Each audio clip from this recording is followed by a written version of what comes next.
You initially wake up in the cockpit of a space freighter known as the Tulpar, owned by a company called Pony Express. You and your crew of 4 others are transporting a large amount of cargo over the course of a year of transit. The terminal in front of you warns you of an unknown orbital body detected close by, and to correct the ship slightly towards the left to avoid the unknown mass. The cockpit itself looks both futuristic and worn down at the same time, with the dirt and grime on the different screens and controls. The main screen itself is also much lower resolution than what you would expect from a so-called space freighter. When you grab the controls though, the only option you have is to steer right. Extreme warning. Direct collision course with orbital body 1.9 AU away. Engaging autopilot to recorrect vessel. Advise crew to take up emergency positions. 4,000 credits docked from crew pay package for failure of navigational staff. Unsurprisingly, the ship is now on course to hit the unknown mass, so you leave your seat. But your job here isn't done yet. I can't let anyone in. You open the utility closet, grab the emergency key, and insert it into the keyhole.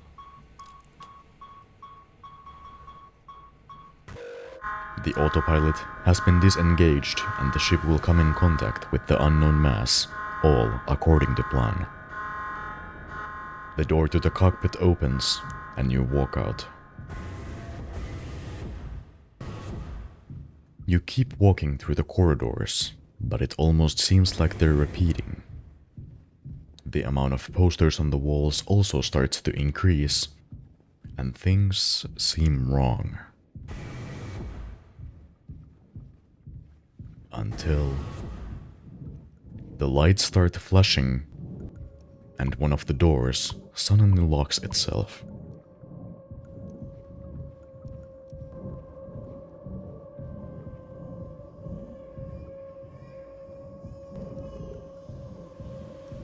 The pipes start leaking, electricity sparks come out of the wires, and the environment twists even more.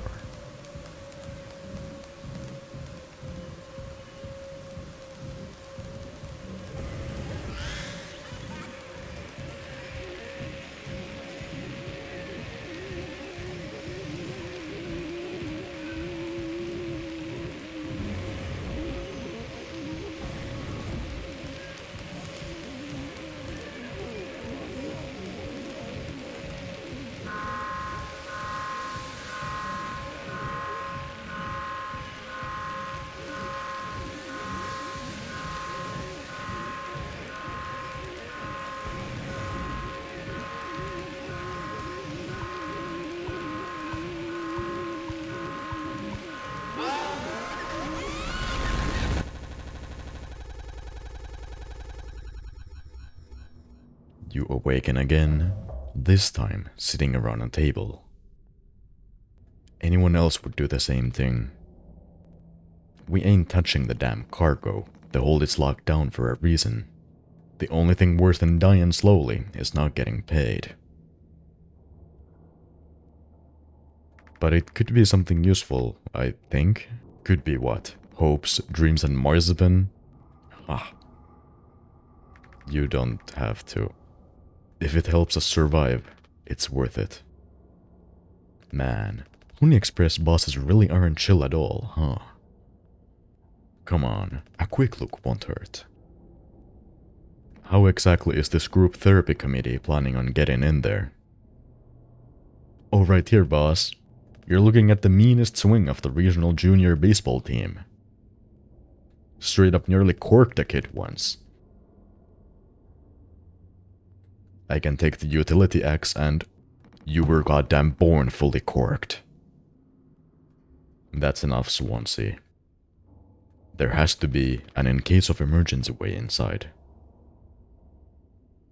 If I remember correctly from the safety protocols, the door should have an alternate access code. but it can only be uncovered using a code scanner device. And only the captain has access to the scanner. Of course, go ahead and ask him all about it then. Maybe he'll sing you the blues too. We don't need him if we find the scanner, get the code, and open the hold. For better or worse, I'm captain now.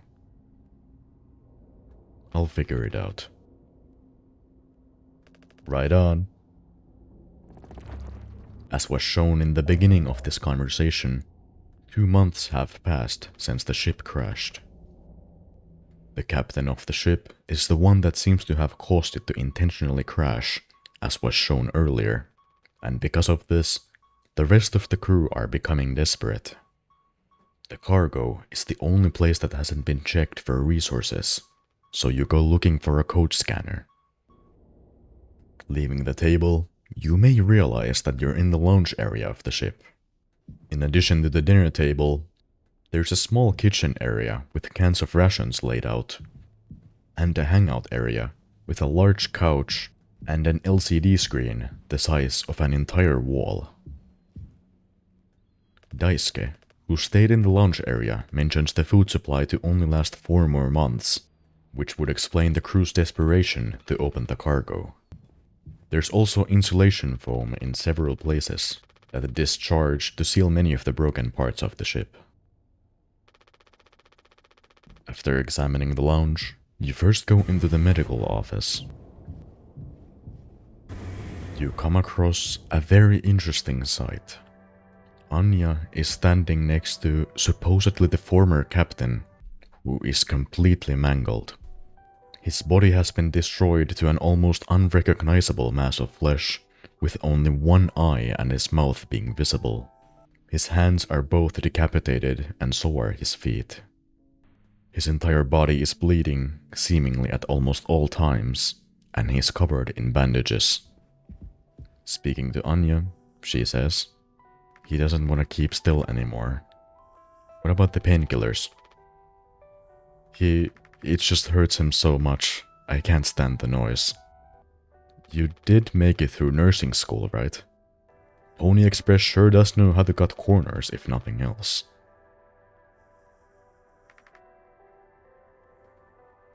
I was thinking, we never went back into the cockpit after we dragged him out. It's almost entirely foamed up. Kind of a miracle Curly didn't end up fossilized. But it could still be unstable.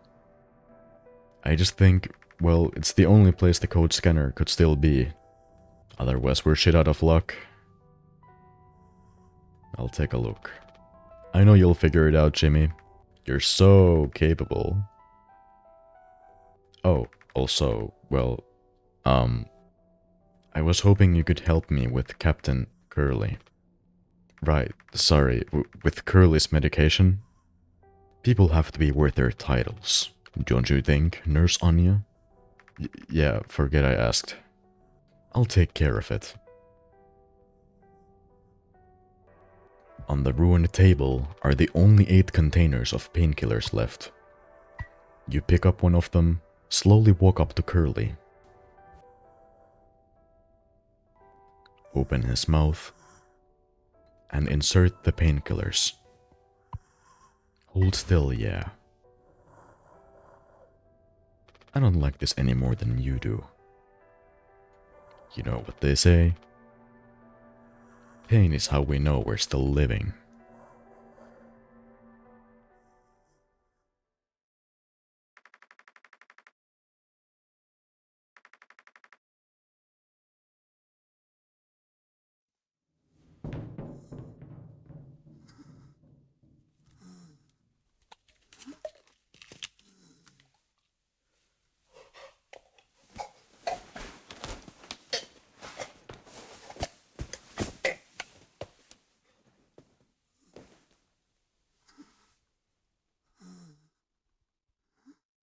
After witnessing the excruciating pain Curly is in, you walk out of the medical office and go talk to Anya again.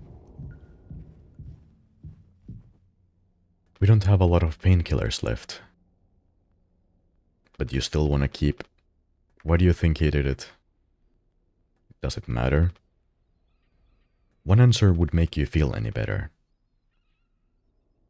I have to believe that our worst moments don't make us monsters, Jim. I have to, even in this case. He tried to take us all down with him, Manya. The way I see it, there's two reasons to keep him alive at this point. Guess the important bit is that we all agreed to it, for one reason or another. I'm still feeling nauseous. I need a minute. Jimmy seems conflicted on the idea of keeping Curly alive for one reason or another. This conversation also confirms that Curly did, indeed, intentionally crash the ship to try to kill himself along with all of the crew members. Next, you go down to the lower level of the freighter, but before going to the cockpit, you talk to Swansea, who seems to be guarding the utility room. Ain't you supposed to be figuring out our great cargo robbery? Why are you standing out here? None of your goddamn business. Everything is my business now, because of Curly. I don't want to keep having this conversation. Right, Capitano. I'm working. Blue-collar fools can't afford to stop working even when the machine does. Go figure. And before you start, I'm taking a break. Don't you worry, I ain't going over my break time allowance. Working on what? How does it look in there? It's a solid wall of foam. I'm trying to see if I can break it down enough to get something useful out. Any of my tools. But if I breach that foam and break the air seal, it's lights out for all of us. I ain't letting anyone else mess around in there. Even Daisuke? He's your intern. He's supposed to be helpful. You think I'm letting that knucklehead in here after the crash wrapped it up? Our so-called nurse nearly skewered her leg when the vent hatch was open during maintenance. And that was before the crash.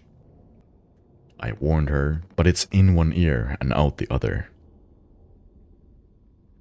Then there's the teeny bopper thinking only with his downstairs long nose. Just like my useless kids back home. So no, ain't letting anyone mess around in there.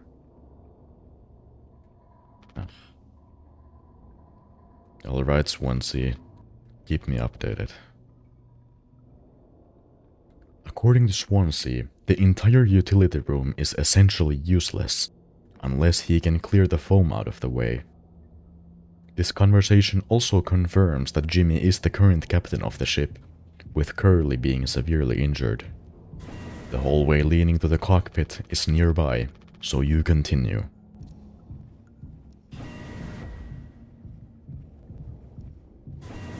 Walking inside the cockpit, it's entirely ruined, especially compared to what it looked like in the beginning.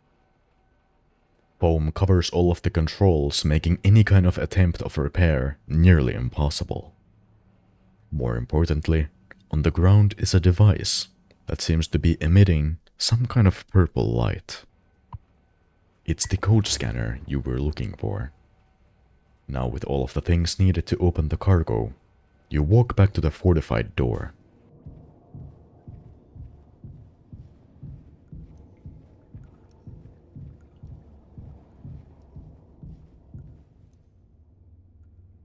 Are we doing the right thing?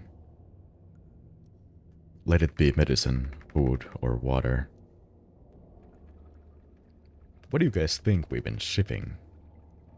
If it's spare parts, maybe me and Swansea can repair the ship and we can get out of here. Right, Swansea? Quit yapping. Well, get on with it. This is all you. I want it duly noted that I had no involvement in this. You point the scanner at the sign and get the emergency code for the cargo hold. 4, 5, 1, 7.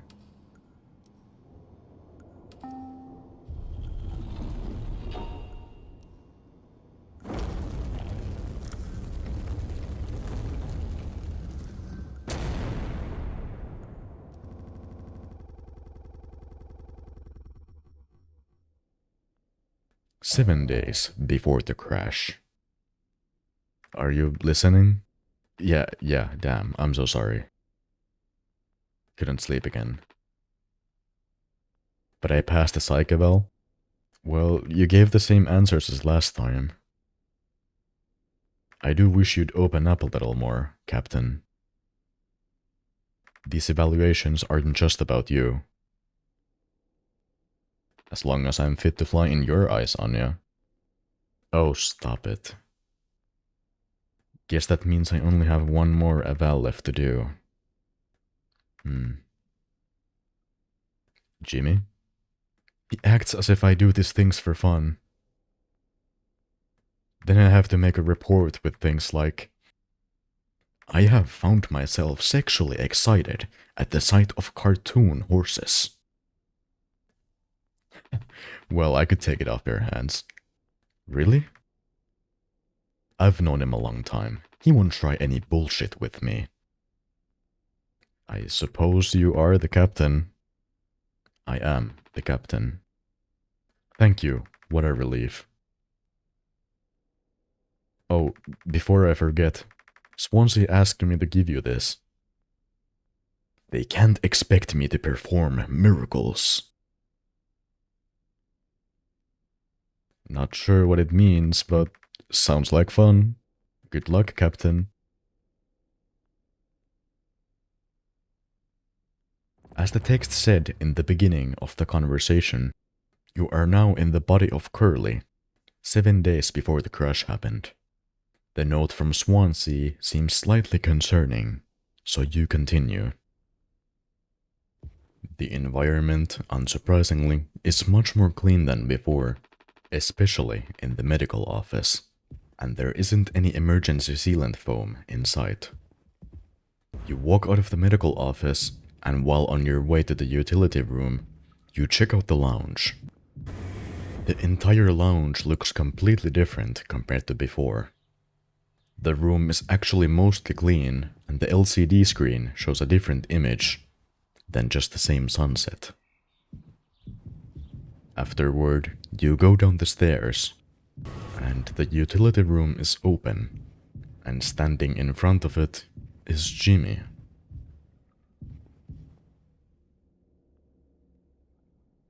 And Pony Express said they don't provide onboard entertainment. Feels like there's always something broken in that room. Tulpar starting to show her age. Past inspection, right? Shouldn't be an issue. Plus they added Daiska last minute. Didn't account that there'd be 5 of us now. I really should have made a bigger stink about that. Inside the room, Daiska seems to be completely stuck in a large amount of sealant foam, with Swansea standing next to him, looking upset. The utility room itself is decently spacious. There are different monitors and wires in the room, and in one corner is a sort of workstation with different parts, tools, and books. Seems like Swansea is teaching Daisuke the basics. He's got a long way to go. There are also 4 cryogenic pods in the room, meant for preserving the life of each of the crew members for approximately 20 years, in case of an emergency. But anyway, you first talk to Swansea. Well, I can see the issue. The kid was brought on just to make me suffer. Intern my ass. I was just trying to fix the vent. How did that trigger the emergency foam? Because you're talented in all the wrong ways. I would have dealt with this, but only you can unlock the axe case. Every goddamn thing has to go through you. I'll handle it. Hang in there, Daisuke. At the entrance of the room, there was an emergency case for a fire axe, so you walk towards it. Turn on your code scanner and get the code 2609.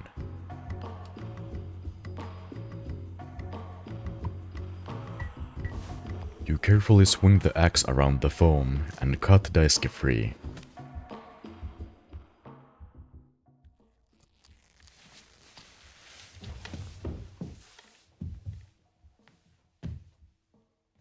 Youch.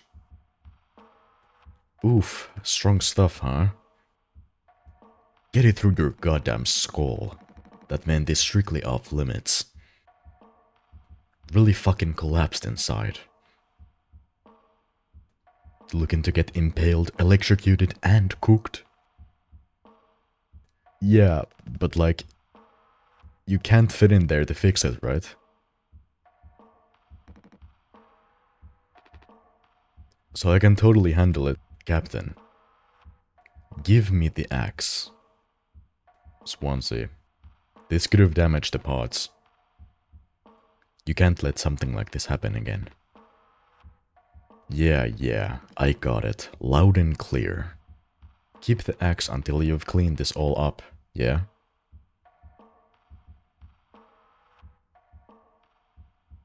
After taking care of that, you go back to Jimmy, since you volunteered to do his interview in place of Anya. I take it Anya diagnosed you with being sane then. Just off center, but it's what keeps me on my toes. I said I'd do yours. I want to hear all about those cartoon horses.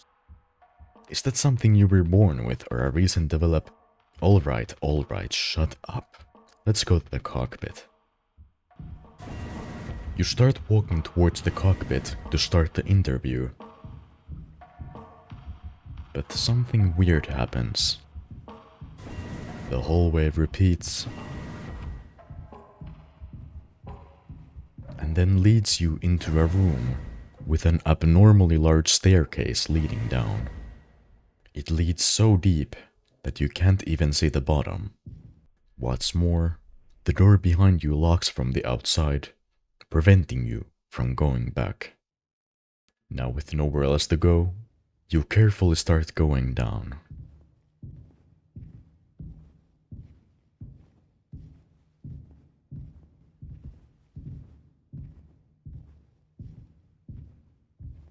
After reaching the bottom, it doesn't actually lead to a cockpit, but some kind of weird metal platform made of pipes, with the only thing in front of you being a completely dark void.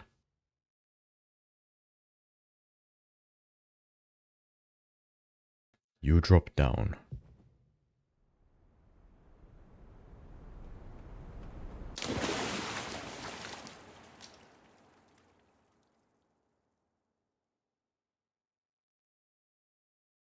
You fall in what seems to be an incredibly large sea with beautiful stars showing themselves above you.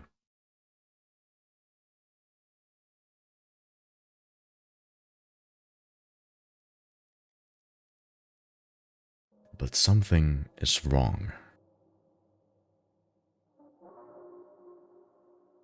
You start hearing sounds of unknown origin, almost sounding like another creature. You might not be alone.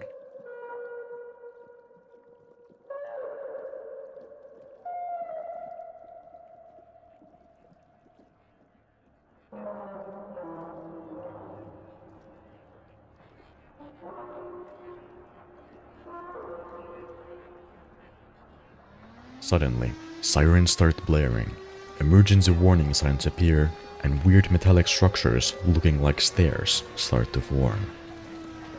You must keep running.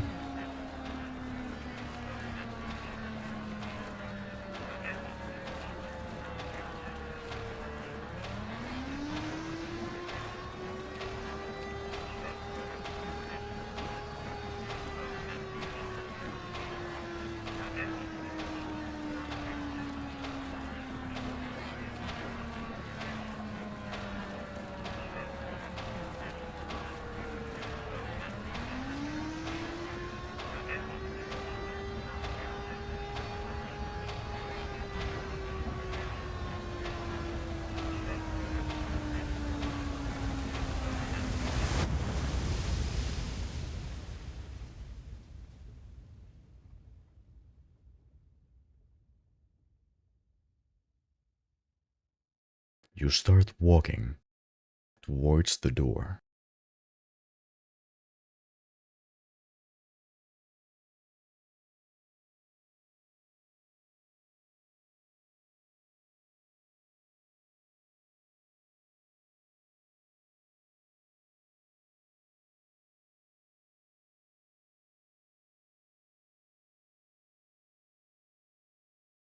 The door opens and leads into the cockpit. On a chair is sitting a lone Jimmy. So you talk to him. You can't just make something up for this. It's not like these evals ever go anywhere when we get back.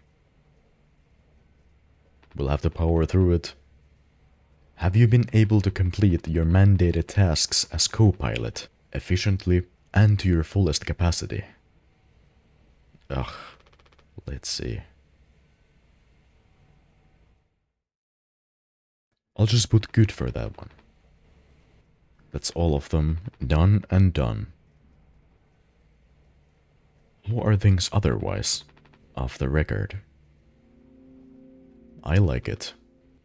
We're in control here. Didn't think you'd ever take to being a fighter pilot as well as you have. What with how you struggled back on Earth? Sure, all I ever hear is how great of a leader you are. Honestly, it's kind of annoying. So what is it? How come it always seems like you're standing on the edge of a bridge with your feet in cement? Lately, I've just been thinking, is this enough? Should I just stay here because I've been successful at it? A good long-haul freighter captain. And that's bad? That's what I'm saying, it's not. But it's terrifying. I think, am I figured out? Is this all I'll ever be? Or do I take the risk and try something new? Even if I'm bad at it. I guess I get it. You've reached the highest rung on this ladder. So now you're thinking you might be on the wrong ladder altogether.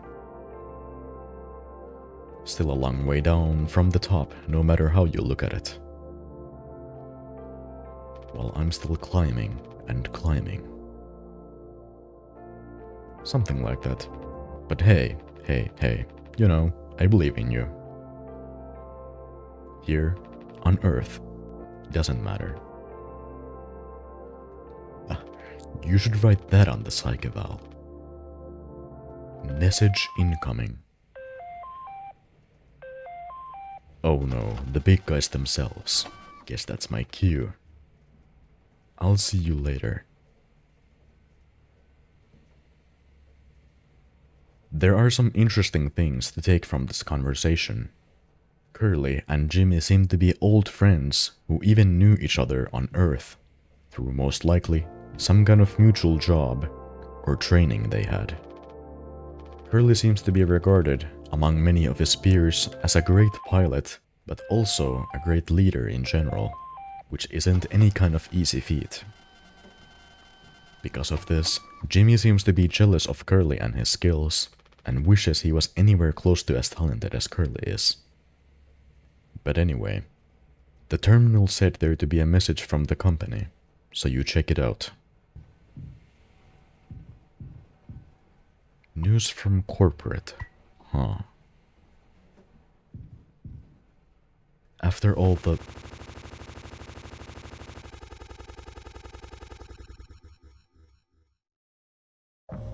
You are quickly transported to another unusual place.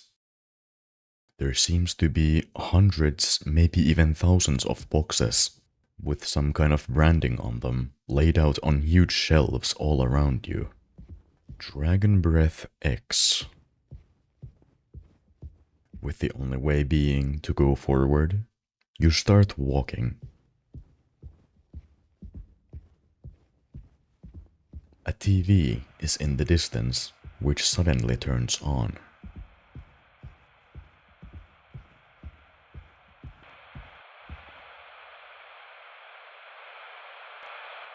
There are several TV programs, some of them cartoons, some of them visuals from space.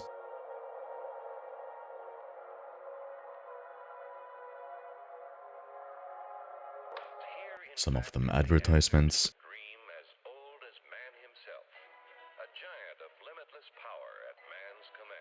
And one of them, live footage from a meat factory.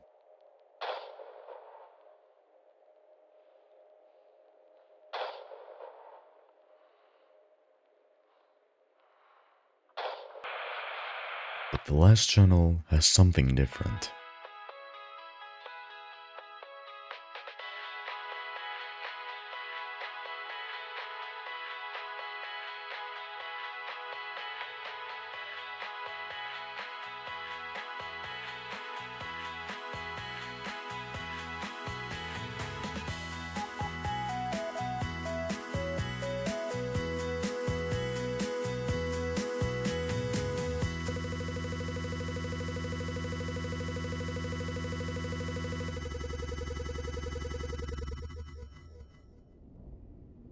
Two months after the crash. This is... Mouthwash? Unfucking believable. There's gotta be an ocean of the stuff in here. This room looks freaking endless. This is what they'd have 5 people hauling for over a year? All of this for mouthwash? The sugar content probably offsets any potential as a disinfectant. Disinfectant? What are you... Let me see that. 14% ethanol. Huh? I suppose we'll smell good at least. That's right, kiddo. You can bet your ass on that. What are you doing? Stop that. Oh, shut up. I'm just an old codger taking care of his dental hygiene. You hear that? That's the sign of 15 years of sobriety, popping like a cyst. A glorious, magnificent, red-hot cyst. Good riddance and cheers. To Captain Curly.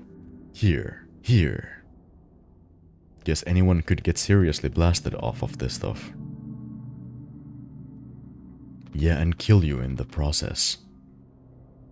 This can't be real. There's no way. Now we can go out in style. Daisuke, come here. Anyone ever teach you how to drink like a man?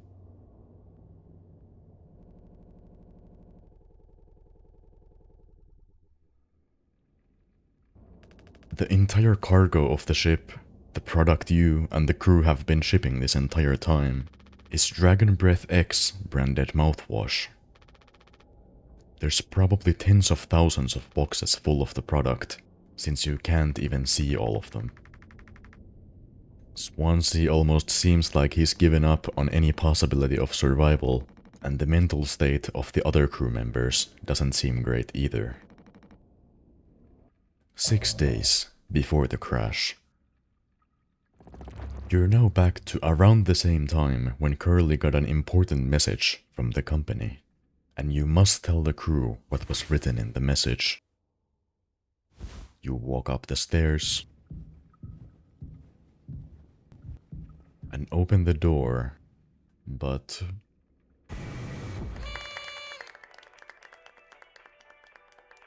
Surprise!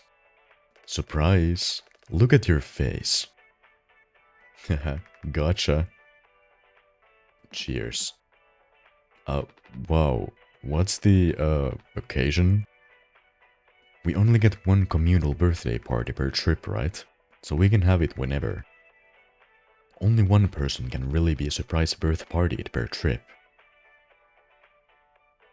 We did Swansea last fall, remember? No way, I can't believe I missed that. You were next on the list. So, congratulations. Hate to say it though, your duties have to extend to even your own birthday party. You're the only one with the clearance to make the cake. The recipe is there by the machine. Up to it, Captain. Before you were even able to say a word, the crew surprises you with a birthday party. I suppose you just have to play along for now. Pony Express seems to have provided some cheap birthday decorations and accessories, like balloons and plastic party hats. And of course, even the cake recipe is locked behind the use of the code scanner. Couldn't have ordinary crew wasting precious company resources, I suppose. You open the Pony Express menu and get the codes for each of the cake ingredients. Water, gelatin, and sweetener. You make the cake.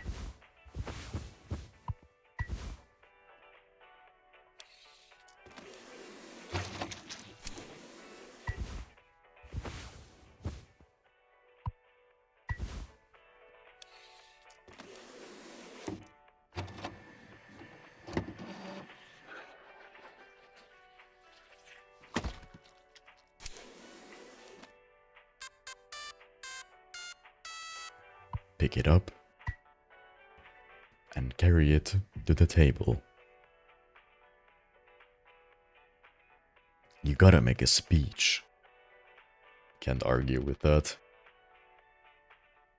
Speech, speech, speech. Go on. Hey. What's wrong? That's all it said on the report from management. We will receive the paycheck for this delivery. I don't know any more than that. Pony Express finally kicking the bucket, huh? What a joke, and we're the punchline. I don't have any savings. They can't just do this, right? Pony Express was one of the last manned crew freighter companies. The writing's been on the wall for a long time. When did they tell you? Earlier this week. I was instructed to wait until we're closer to the whole destination. But I can't keep something like this from you all. So I guess you got what you wanted. Without the guilt. Jim, if I had known, I can go back to my, how'd you put it, struggle of a life. Anya never got into medical school because she's, well, let's be real. And how many employment years Swansea got left in him? Daisuke will be fine. Mommy and Daddy have him covered, so there's that at least. But you? Headed for bigger and better, right? I'm just working on my life being a place I don't have to fucking escape.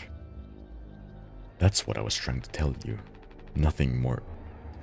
We're the ones you're trying to escape. Leave the dirt behind now that your boots are clean. That's not what I meant. It is what you meant. You just couldn't frame it yourself in a way that kept you as the hero.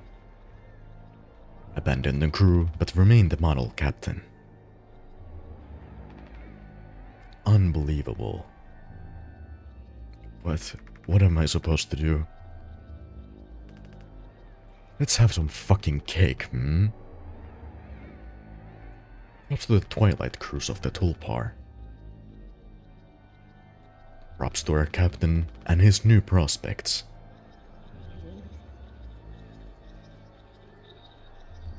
It seems that the company is going to shut down, and obviously, the crew is going to be left unemployed.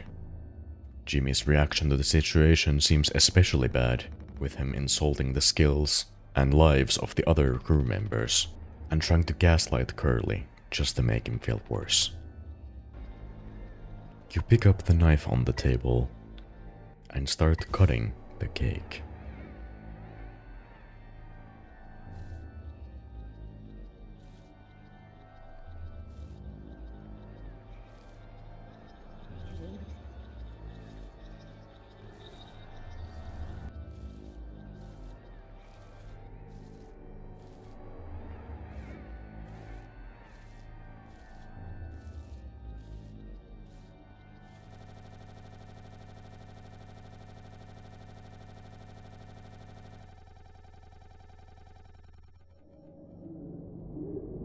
2 months after the crash.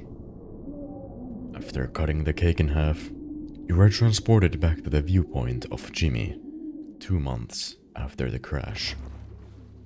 You're woken up by the pained groans that Curly is making in the medical office, so you go check it out.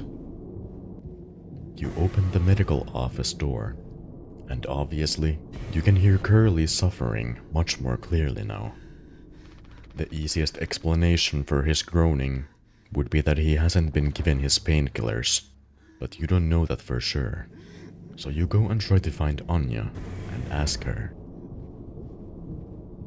She wasn't in the lounge room or the medical office, so the only places to check would be the hallways, utility room, and cockpit.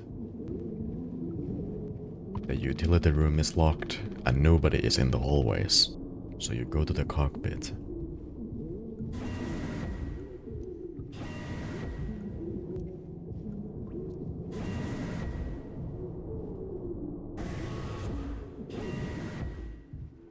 No, I understand completely. If that's how it has to be. Oh, it's you. Jimmy, not able to sleep either? It's nighttime. Why are you talking this late? Anya, are you crying? No, don't worry, I'm okay. We all need to keep it together. Oh, I'm keeping it together. Don't you worry, Captain. He's making noises again. Did you give him his meds before, Anya? No, must have slipped my mind. I'm sorry, I'll do it. No, really, I'm perfectly okay. I said I'll do it. Anya and Swansea seem to have been discussing something interesting. You didn't quite catch what they were saying, but it seems to have been something emotional. You still have to feed Curly his meds, so you go back up to the medical office.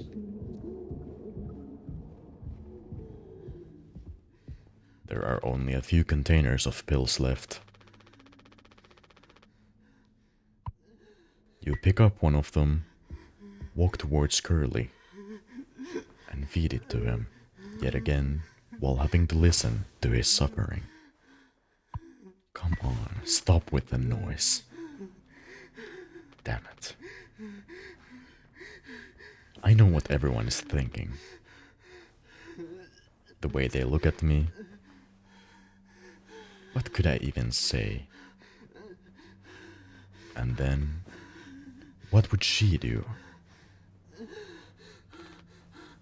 Damn it. Here we are now, me in the driver's seat. Thanks for that. Open up. I hope this make you feel fucking better.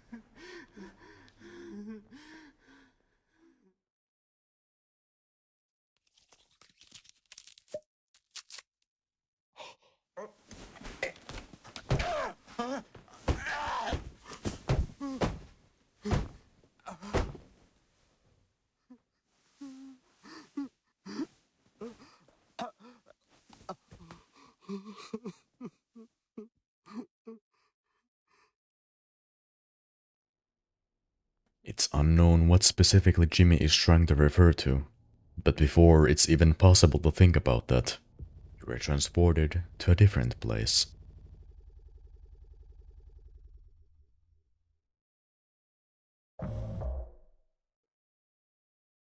You are in the lounge room, which is completely ruined.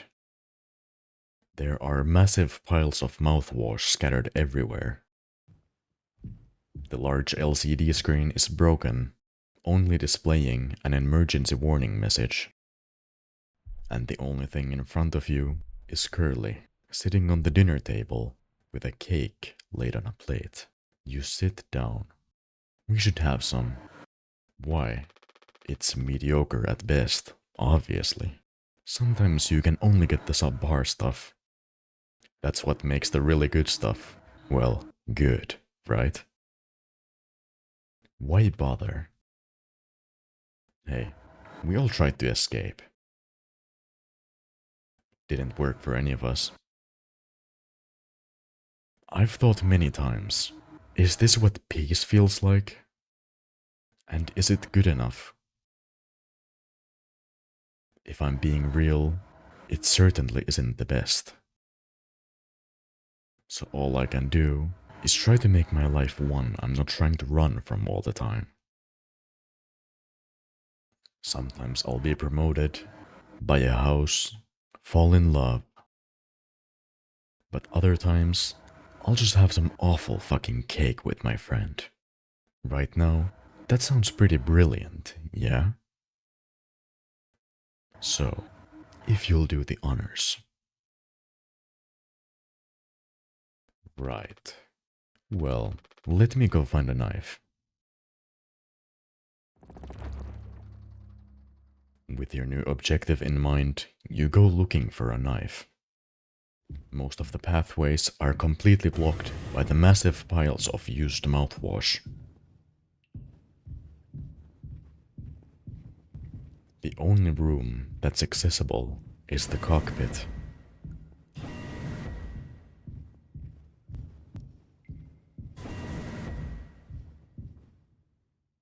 The entire cockpit is, unsurprisingly, filthy and broken. But on the captain's seat is a fire axe that is lodged in the chair, with what seems to be dried blood on it, and after picking it up, the screens turn to eyeballs that all start staring directly at you, and it's time to feast. You walk back the hallway, go up the stairs, and open the door to the lounge. The LCD screen shows a distorted image of an eyeball, but more importantly, on the table is a lone curly laying down, with the cake being gone. You walk up the table. After all, there's a feast waiting.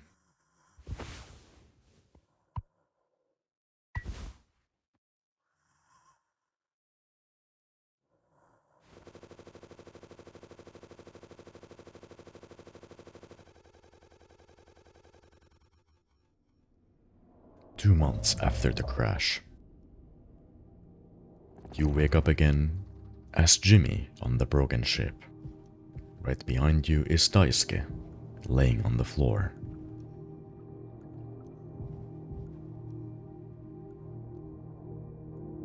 Ugh. How many have you had? Those will kill you before anything else. I know. My mom found this internship for me. Such a slacker, she said.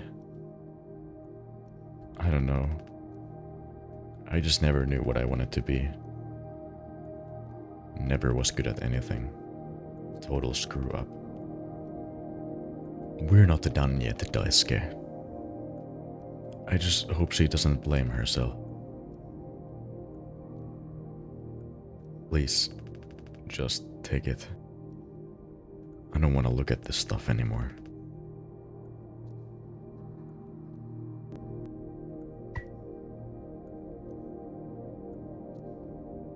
I want to be alone, if that's okay. Sorry. Leaving Daisuke alone for now, you go up to the lounge room to check on the others.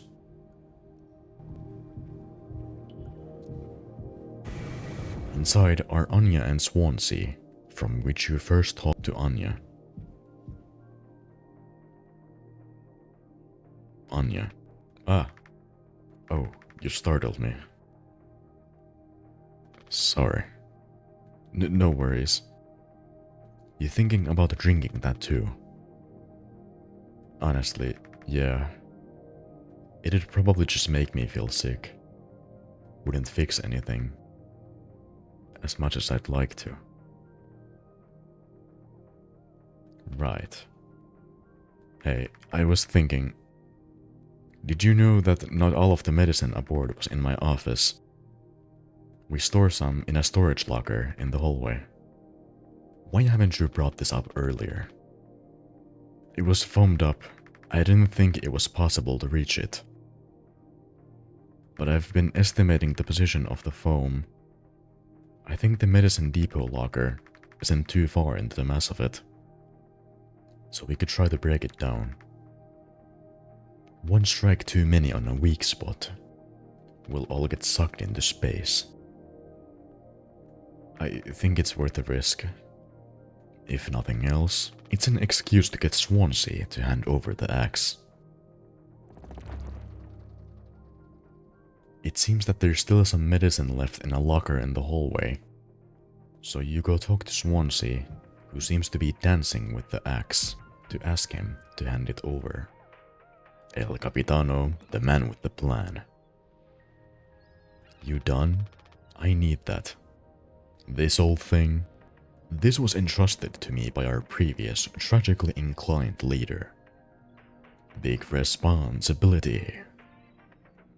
Bet you know all about that, huh? I'm going to try and get some painkillers. Do something useful, you know? Oh, I heard all about it. You're looking to pull the plug on this party early. I'm trying to save us. Take matters into your own hands, eh? Be my guest.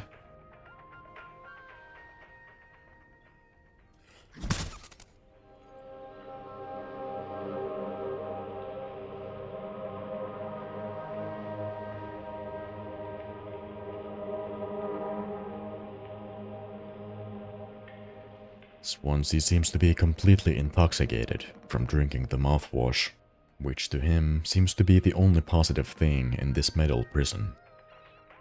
Jimmy's attitude towards the whole situation seems a little suspicious, with him mentioning things like wanting to save us and actually doing something, even though he actively disregards the opinions of others and insults them.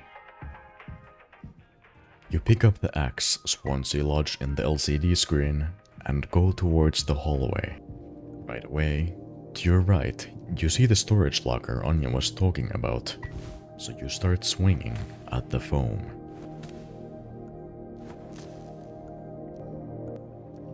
You open the locker, and as expected, inside is more painkillers and one bottle of isopropyl alcohol. Oh wow, Jim, you did it. Yeah, it actually wasn't that hard once I figured it out. Amazing, really. Sure. I hate to ask you again, but could you give Curly his painkillers? It still just makes me so nauseous. You're not serious. Look, I've entertained your sentimentality up until now. But I'm trying to actually fix things, Anya. I'm getting us through this. It's find the code scanner, then figure out the door code, get the axe, chop off the foam, but not too much, and best of all, give Curly his fucking medicine. But I'm bearing it. I have to. Because the captain has to take fucking responsibility on this goddamn ship. I'm sorry, I didn't mean to. Go make sure Daisuke doesn't choke on his own vomit. No, I'll take care of things, Anya. I always do. Even the mental state of Jimmy seems to be becoming more unstable as time goes on. It's unsure how long this crew is even going to last at this rate, but you have to feed Curly his meds, so you do.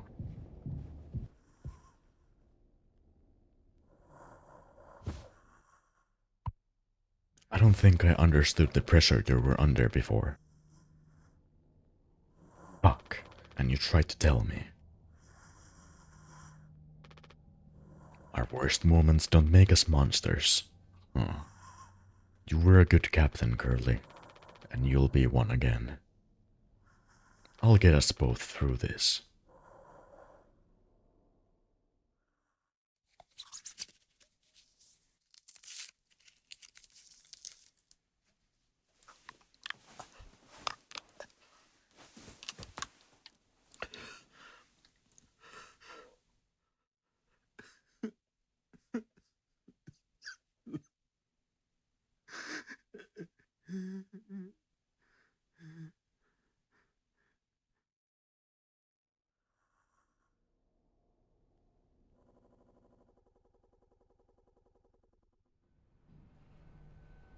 $6 until judgment.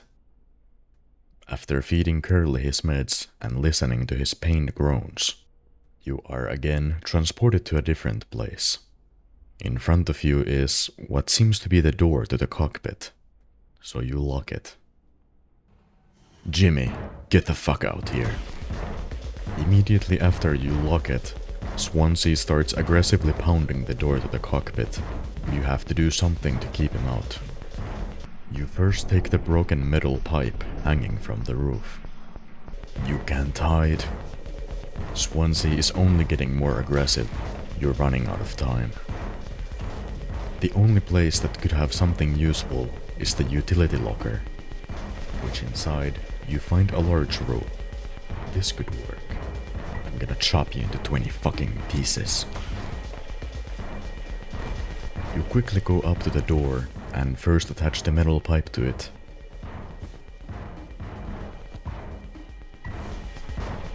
And then the rope.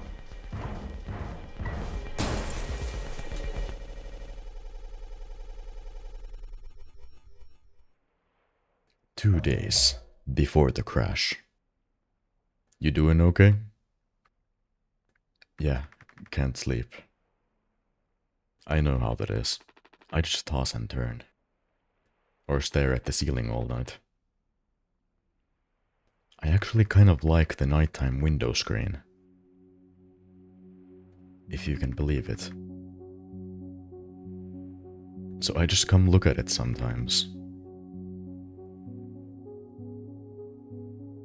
If you look really, really close, you can see there's a dead pixel in the upper right corner.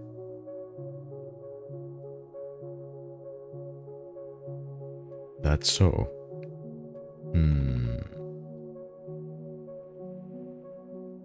Nope, don't see it. In the back of my mind, it's always there. Now I'll go bonkers looking for it. Cheers.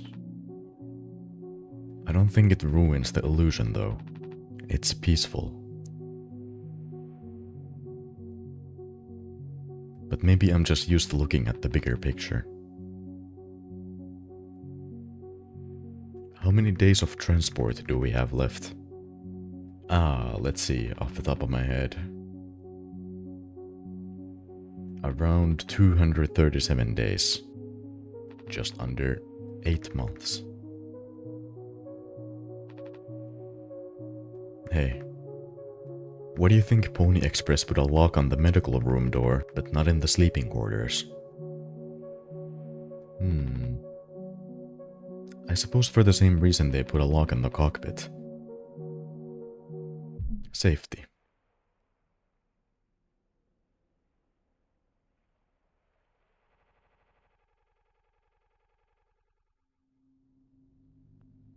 Four months after the crash. After that conversation, you are again transported to the perspective of Jimmy. This time 4 months after the crash. Jimmy, help. Jimmy, it's a total emergency. Calm down, what is it? Anya is stuck in medical. The door won't open. What if she runs out of something? Right. Let's go have a look. Hurry, we gotta hurry. Go, go, go. As Daisuke said, Anya seems to be stuck in the medical office, so you rush to check it out. The door is, indeed, stuck, so you call out to Anya. Anya, I brought Jimmy. We're here to rescue you. Don't worry. Don't panic. Hey, heard the lock's broken. Hey, Anya. Can you hear me? Yeah, I can hear you, Jimmy. The rest of our medicine stash is in there too. Damn, this could be bad. Did you try to really put your back into it? Any wrenches laying around? How heavy is the medkit?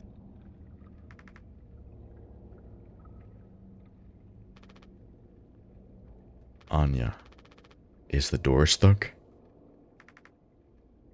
No. Huh? What do you mean? Look, we're all stressed, but you can't go breaking down at every little hardship. Open the damn door. You were right. You were right all along. I should have done this from the beginning. I always believed that our worst moments didn't define us, didn't make us beyond repair. You think I wanted this either? Make no mistake, this isn't my worst moment. Far from it.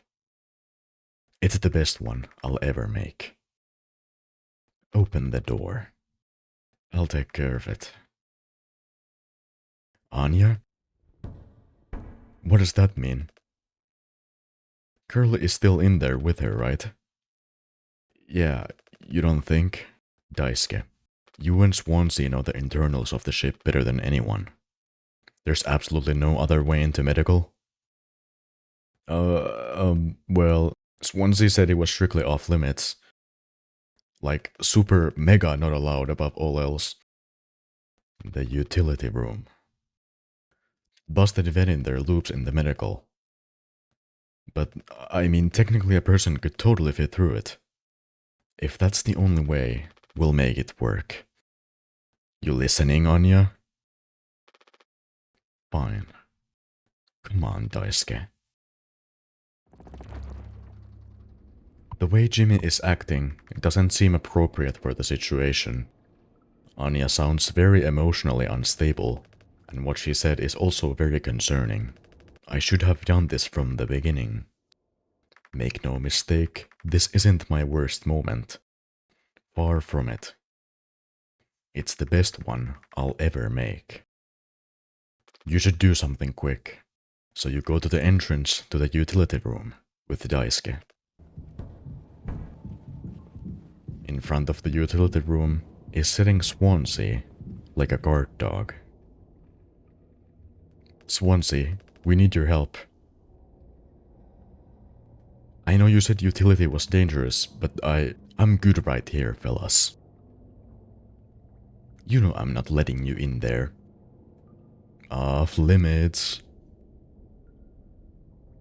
Look, if there's any possibility, Jimbo, letting you scratch at that foam wall would be useless. You'd only tear this goddamn ship a new asshole. Nothing to be done about it. Bad luck. Tail missed the donkey. But Swansea, this could be really bad. Just hear us out.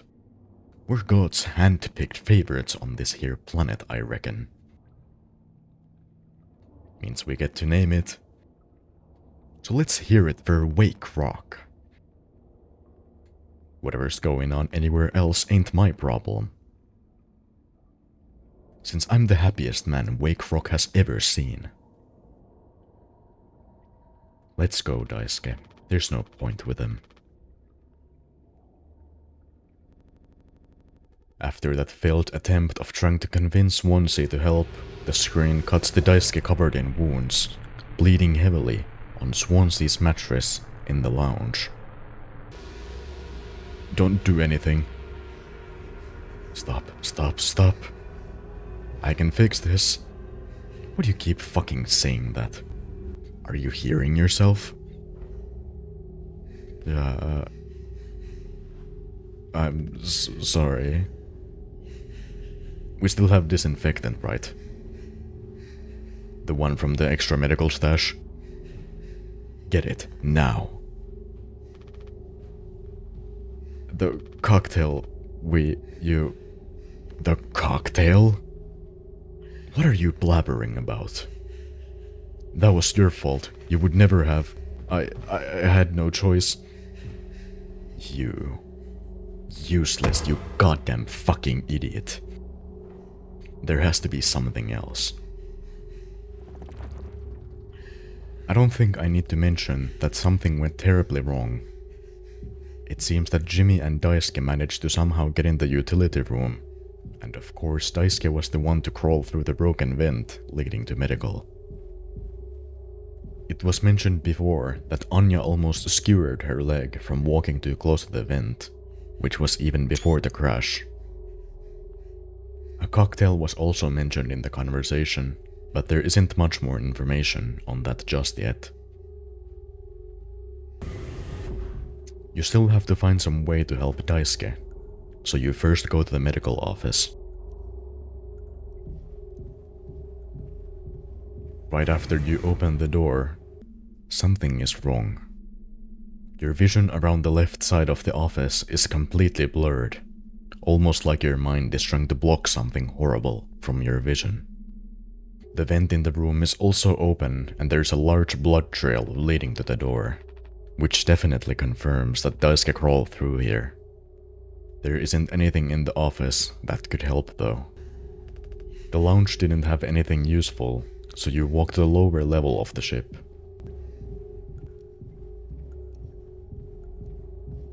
You open the door leading to the lower level, and there seems to be what looks to be a gravestone in front of the cargo hold. There is only one flower laid on the right side of it, but more importantly, on the gravestone is an icon that seems like the code scanner, so you try shining it at it. Right after, the gravestone disappears and the cargo door suddenly opens. On the ground is what looks like blood, but the cargo hold looks slightly different. The hold is suddenly absolutely massive, with a steep staircase leading down, as far as you can see, and there are massive pillars and platforms around. You start walking down.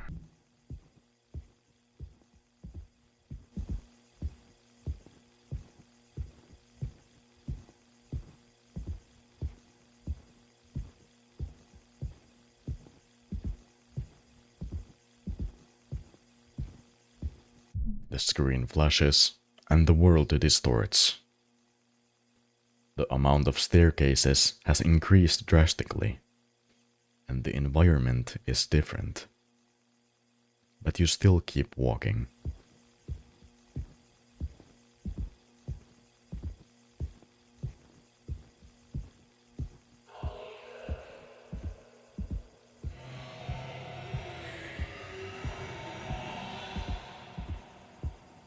It seems like you aren't alone.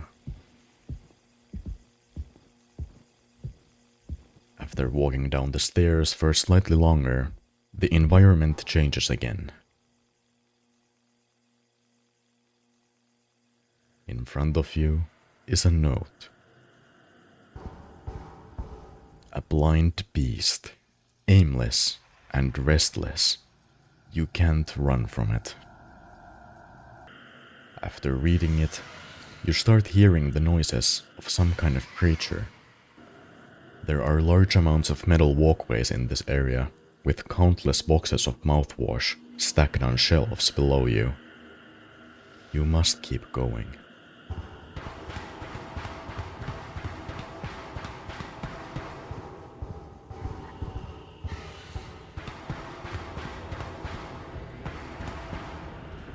Very quickly, an invisible creature starts rushing through the area, stomping so hard that the boxes below you move like they barely weigh anything.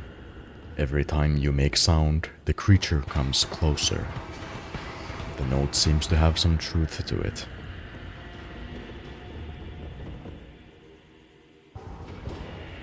You keep walking until The creature catches up to you. The rotten amalgamation's head comes down from the roof and it tries to catch you. But luckily, it is blind.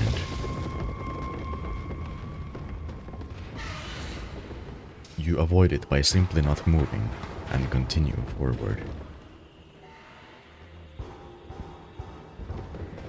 You continue walking on the platforms. See the creature a few times. And eventually reach the mascot of Pony Express, Polly, holding a bottle of mouthwash.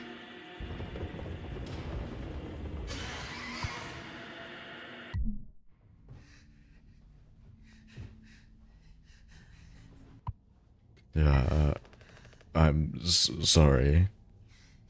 I messed up. Don't try to talk.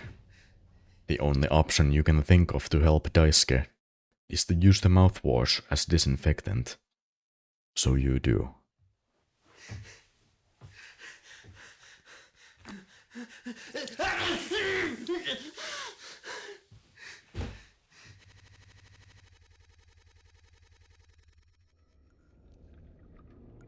Three months after the crash. I think the vent in utility connects to medical. But you heard what he said. Going in there now.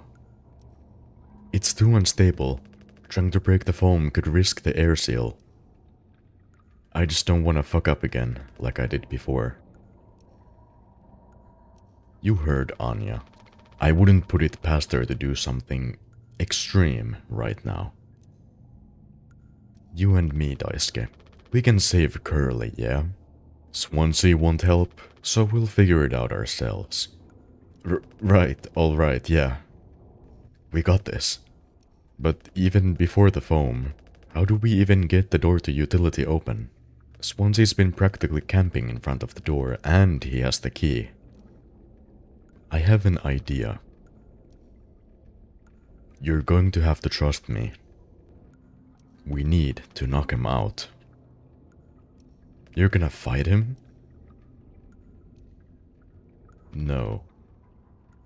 Even he has to have his limits when it comes to booze. We can make him pass out. Simple. Safe. He might not even realize we did anything after the fact. There's a recipe for a mocktail in the kitchen. We can follow the steps, but use different ingredients to add kick to it. Come on. This seems to be the beginning of events that led to Daisuke's downfall. Jimmy very obviously seems to be trying to use Daisuke to his advantage, while himself claiming multiple times before to be trying to fix everything, even though he only leads others down with him. At this point, it should be clear that Jimmy isn't exactly a good person, but I think more information about that will be shown later. You still have to make the mocktail, so you go into the lounge. You walk to the kitchen, or what's left of it at least, and check the recipe for the mocktail. The original recipe includes water, tonic, and sweetener, but that wouldn't be enough to do anything to Swansea. So the improvised ingredients include Dragon Breath X mouthwash, medical isopropyl alcohol, and sweetener to mask the flavor. You already have a bottle of mouthwash Daisuke gave to you previously, and also the bottle of isopropyl alcohol you got from the storage locker. But the machine that makes all of the other ingredients is broken, so you currently don't have sweetener. Firstly, you combine the mouthwash and isopropyl alcohol into a bland drink.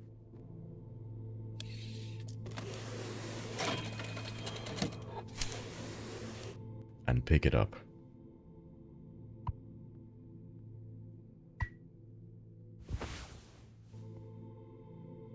We're out of sweetener. Any ideas? I might have accidentally at some point mistakenly misplaced a few packets before. by accident. Right. You could take a look around my stuff. Could be somewhere around there. But also totally somewhere else. Who knows? Anything's possible. The crash sure jumbled everything up. Daisuke's stealing and hiding of the sweetener packets actually seems to have come in useful in this moment. And so, you find one underneath his blanket. You go back to the cooking machine, place the drink and sweetener, and finally combine them into one.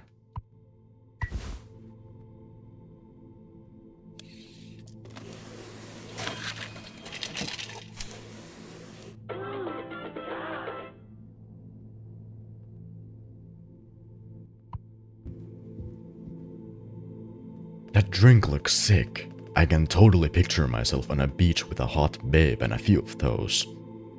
Then I'd drink too many and throw them up all over myself and never be able to drink them again. Ah, good times. Let's just get this to Swansea. You walk downstairs and talk to Swansea, who's still guarding the door.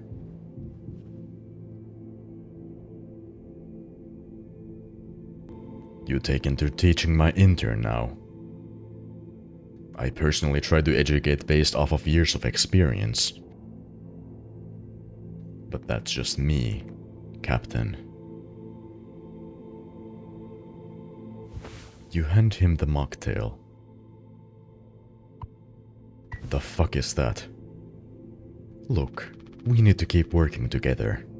If this is how I can get us through this without us being at each other's necks all the time, then... Yeah, give it here. We kind of freestyled the recipe. Yeah, I can tell you had a hand in this monstrosity, kid. You ain't no mixologist. Sure as hell ain't no mechanic either.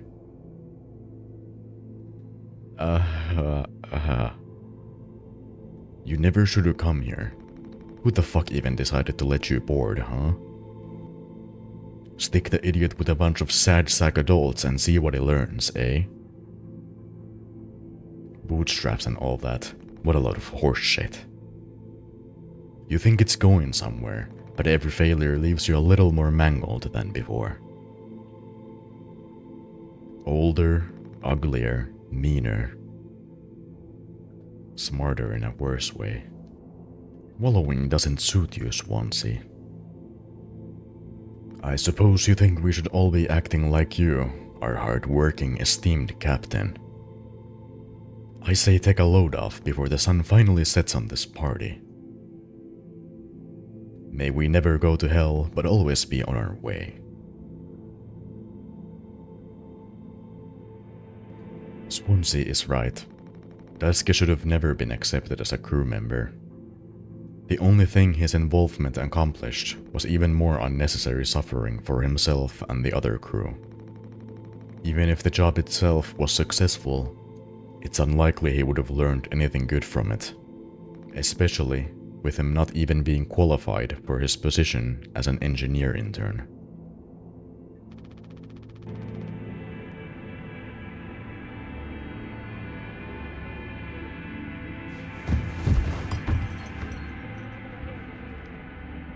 After consuming the foul concoction, Swansea immediately collapses on the floor and spills the drink with him. His keys now laying on the floor, right in front of you. You pick it up, and finally, you can open the utility room.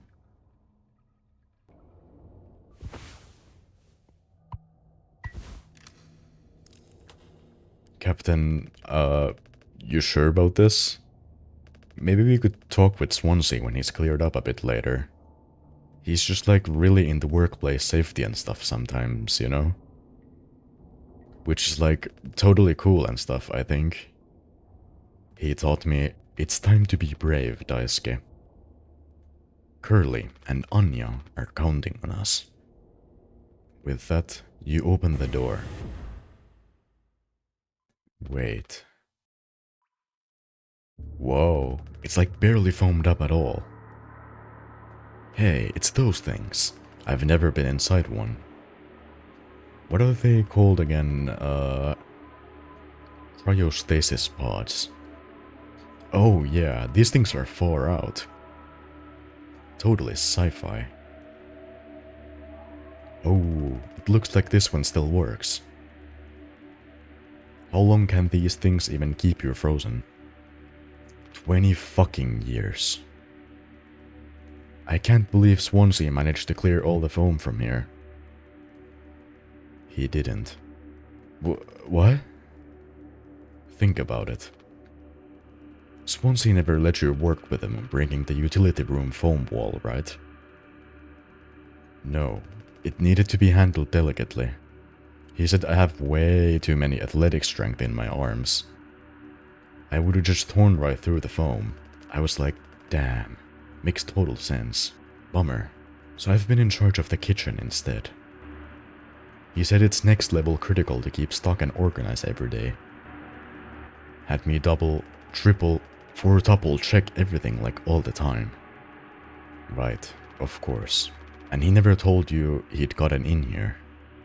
No, but look how busy he must have been. There was never any foam here. And Swansea has known the whole damn time. Just taking a load off before the sun finally sets on this party, huh? That proves that bastard has been biding his time until he can save himself.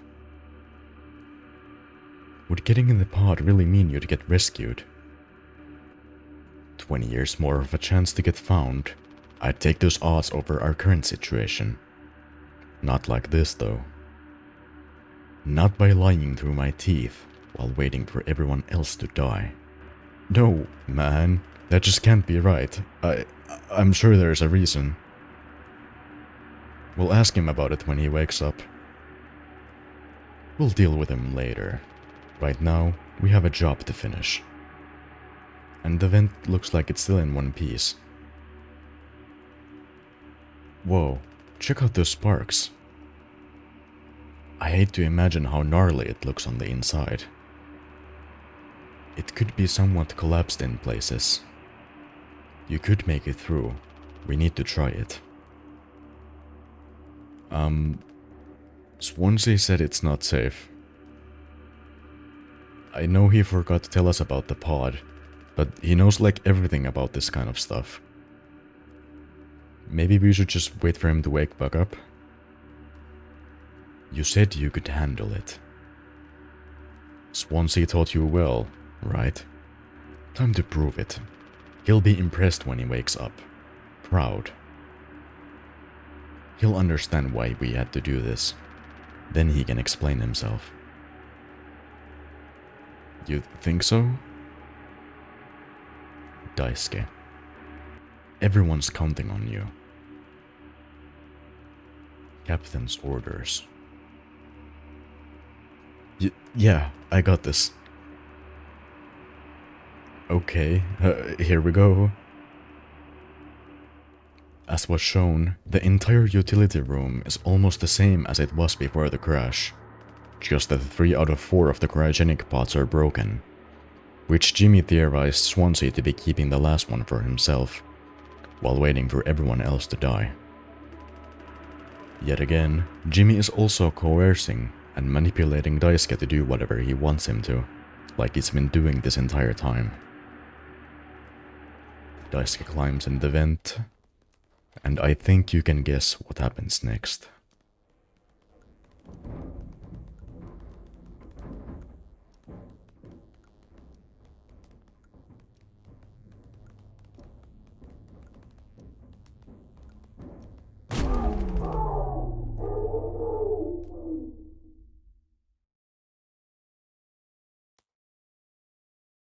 Uh, uh,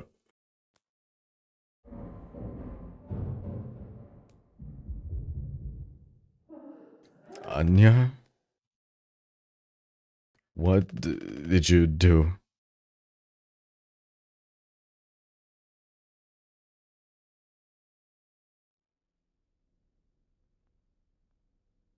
One day before the crash, you are yet again transported to the perspective of Curly. One day before the crash. And it seems that you have to find the gun? The medical office doesn't seem to have it. Neither does the lounge. Or your own quarters. The utility room is locked, and so is the cargo.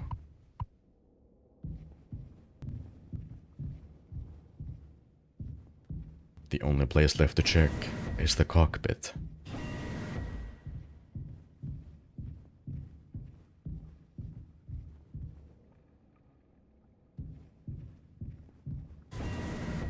You open the door, and Anya is there, dropped to the floor, rocking back and forth. For fuck's sake, where is it? As being let go isn't a reason to hurt yourself. Anya, as our nurse, you never got psych evals. I should have thought of that. You could have come to me if you were feeling stressed. What would you have done? Anything. Anything. You, the crew, are all my responsibility. I told you so over and over, yeah? I'm not going to hurt myself. You know the gun is in a safety case I can't open. But I hid the case itself. Tell me where it is. None of this has to be on our performance log. We'll figure it out together. I'm pregnant. You're... what? Who would you... Captain. I told you. Listen to me. We can fix this. I've known him for a long time. I'll talk to him. I know you'd never give me the gun to protect myself. So the least I can do is make sure he never gets it either. I think it should be obvious that the person responsible here is Jimmy. There isn't really much to say, other than that Jimmy seems to have a history of being an unstable person. There's a printed note lying next to you from the navigation computer. Detected abnormal asteroid trajectories along the route. Course correction might be required during transit. You walk out of the room to find Jimmy. But before you can do anything, you are transported back to Daisuke bleeding out. 6 hours until judgment. The bleeding won't stop. Just try to stay still, Daisuke. I need a second to think. We can fix this. Hey, kid, you hear me? Huh? Daisuke.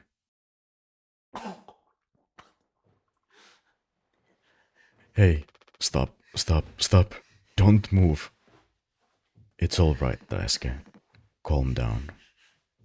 This line of work... You could never have become like miserable old Swansea.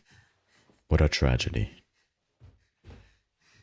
Decades of hauling ass for Pony Express. Big mighty bruiser with all his shiny tools. This is where it got me. The good life, huh? I thought you were dumber than a can of paint. Always just chewing my ear off about nothing. Useless ray of goddamn sunshine. Not an A student, career workhorse, or force of ambition. Just a damn good kid, trying his best. You could have taught an old fool like me a lot.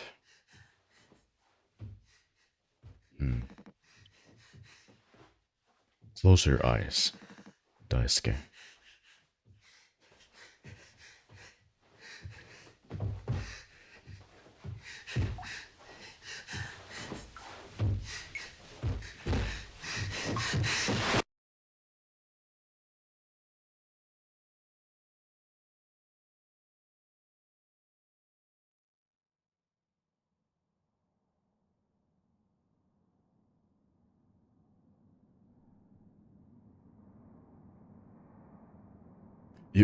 You monster. I could have fixed him, Swansea. I have to do everything myself. Why can't any of you just give me some time to fucking think? How do you still not understand?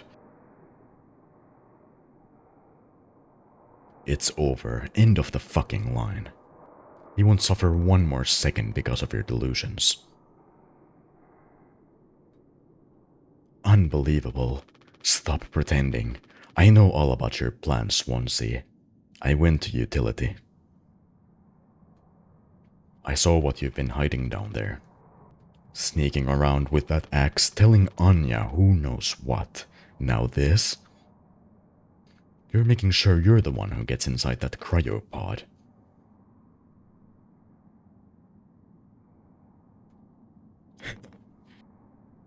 I sure did talk to Anya. But it was her telling me all sorts of things instead, wasn't it?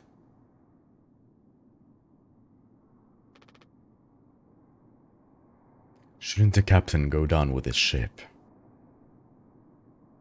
Not that it matters anymore. I ain't got no place to be. I got everything I could ever want right here on this ship. So go ahead and get in that pod. If you ever get found, you can tell them whatever fucking story you like. You've earned it.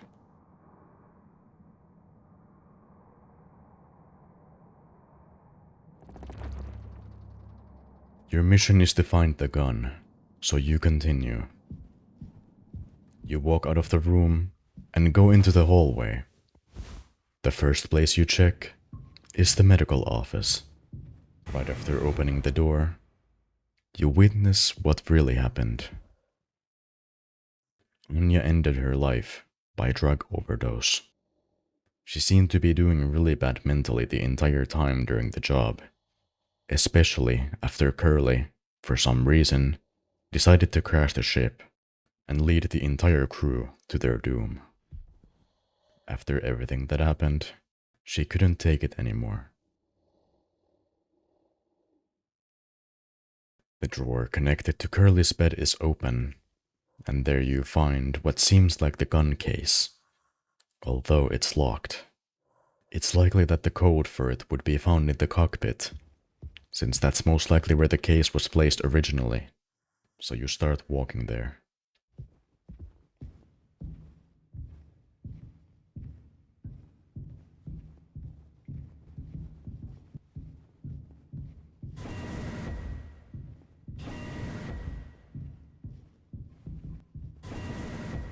You enter the room and open the utility closet. And of course, there you find the code. 739. The job must be done, so you go back to medical and calmly unlock the case.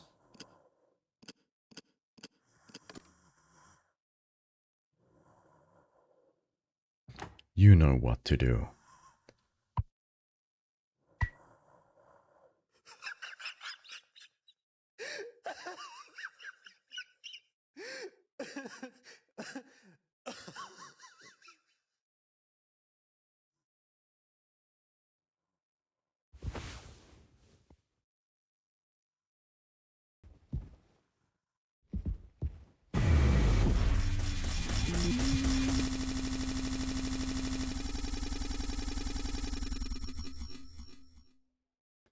Zero days before the crash. You are, yet again, transported to the body of Curly. This time, on the exact day of the crash.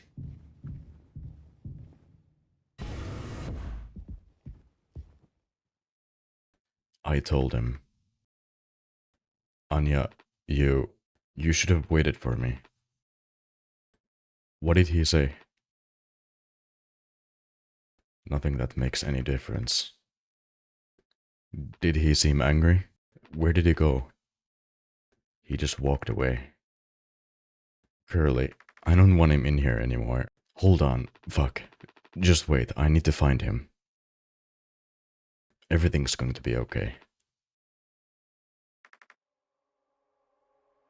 Anya seems to have told Jimmy about her pregnancy. It should be obvious by now that Jimmy is the person who got Anya pregnant, though he doesn't seem to be taking that fact too well.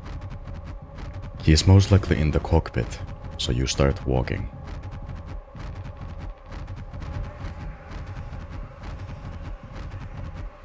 You find Jimmy with his arms crossed, looking at the ground intently. Jim, I can fix this. What do you think will happen when we get back? We can figure all of this out. You and me. All I ever hear is how great of a leader you are. God, it's so annoying. But now? What do you think will happen now when we get back? We'll fix this together. Everything you and I worked for in our lives, accomplishments, changes, none of it will matter. You've gotten through difficult situations before. This time won't be any different. Work through it, one day at a time. It's not just me, is it? You were supposed to be one who had everything under control. You said so yourself. The ship, this crew, everything that happened here. This was your responsibility, Captain.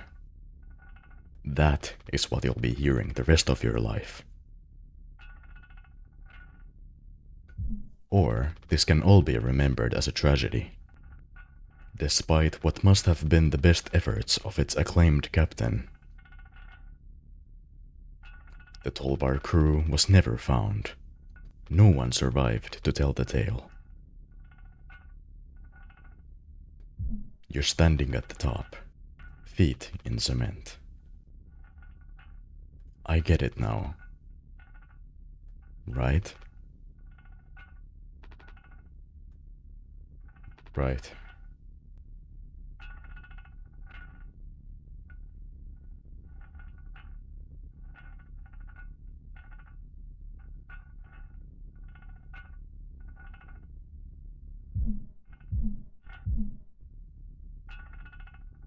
I'll take care of it.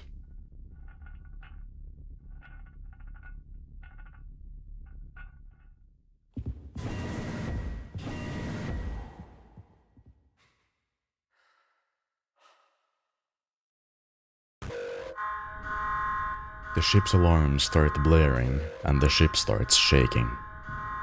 You hastily walk towards the cockpit, where in front is Jimmy, sitting with his arms on his head.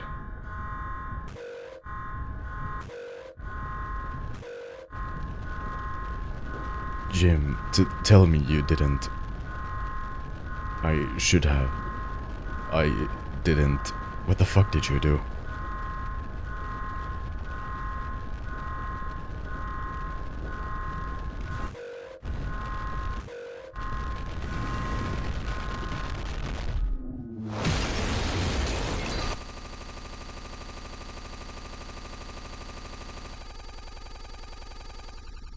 This one sequence explains so many things about the story. The crash of the Tolpar ship wasn't actually caused by Curly, but Jimmy. Who did it, yet again, due to one of his delusions, believing that he was doing the right thing. Curly ran into the cockpit afterward, trying to do anything possible to prevent any amount of damage, but instead ended up completely mangled, doomed to eternal suffering. Jimmy most likely told all of the other crew members that Curly was the one that crashed the ship, so he could keep manipulating and toying with the rest of the crew, before yet again leading them too to their doom.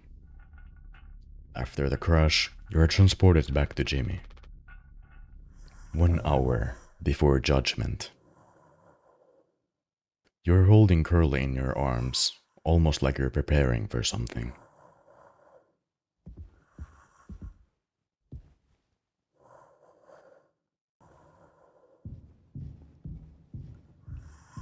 In the lounge room, you see something interesting. The dead bodies of Anya, Daisuke, and Swansea have all been moved to the table, sitting around it like they always did. You sit Curly on the table.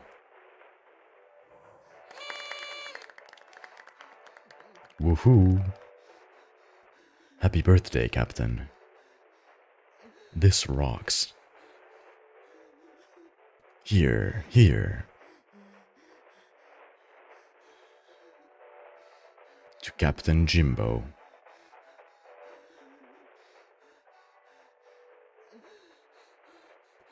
Come on. You have to give a speech. Go on, have at it. You better make it good. Hell yeah. Our captain. Captain Jimmy. After placing Curly down on the table, the corpses of the rest of the crew start talking to you, demanding a speech. You pick up the knife on the table. Your job isn't finished. You gently place the edge of the knife on Curly's decapitated left leg and start cutting.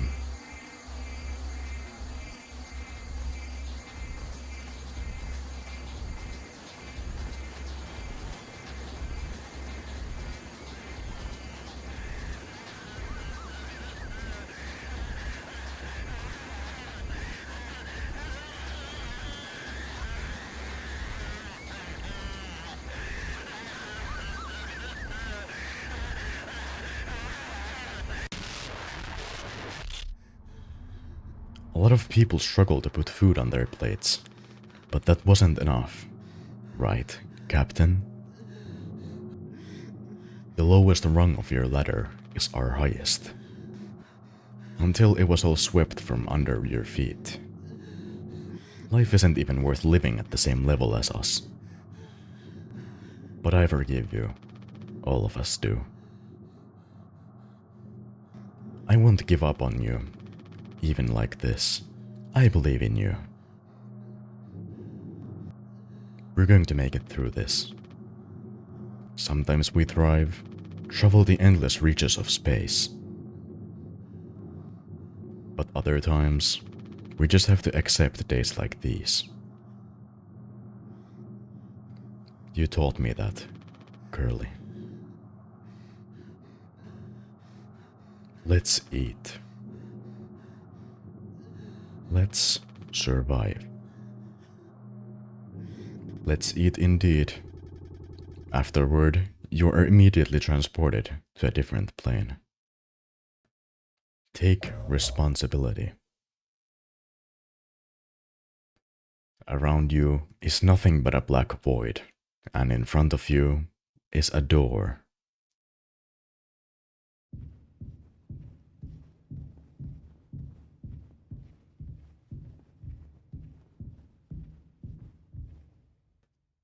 You open the door, and inside is a transformed medical room, with Swansea's keys hanging from the roof.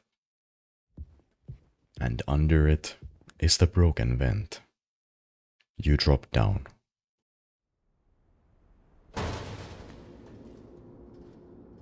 The environment around you looks like a worn down, rusty vent, except that, obviously, it's significantly bigger than it should be. You quickly start seeing other unusual things too. Stairs, doors, and other parts from the ship are scattered in the vent.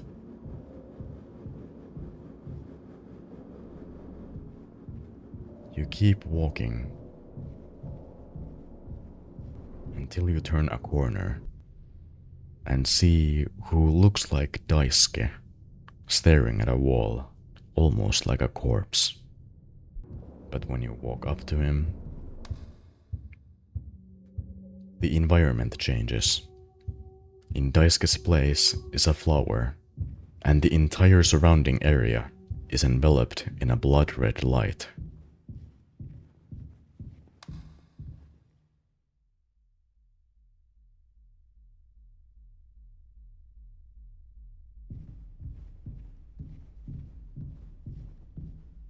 A note on a wall says, "No turning back now." The note itself seems to be a clue. If you try to turn back in this area, you will be overtaken by a red mass that sets you back to where you were. So instead, you start walking backwards. At the other side is another vent opening. You walk back again.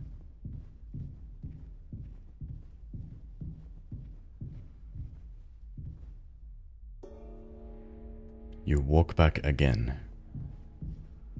But along the way, on the ground, are 10 hands trying to grasp at different objects, with blood all around. You have to take responsibility. Keep walking.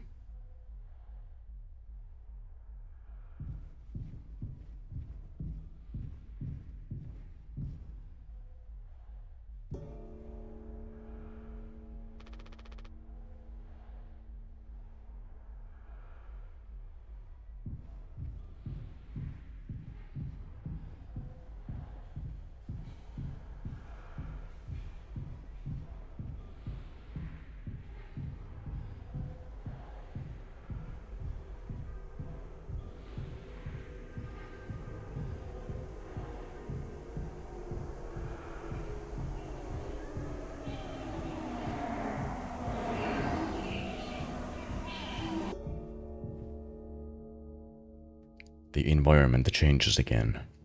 You are in an unknown hallway that only vaguely resembles the Tulpar ship. Different wires are detached and there are several boxes of mouthwash placed in bizarre places.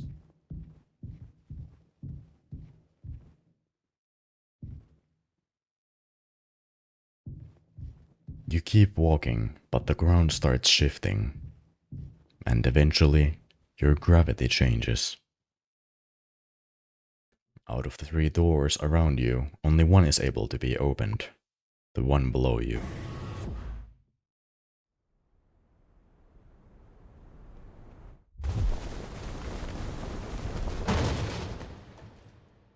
You fall through a massive hole that almost seems like a missile silo, with Pony Express posters all around you. Another door below is waiting to be opened.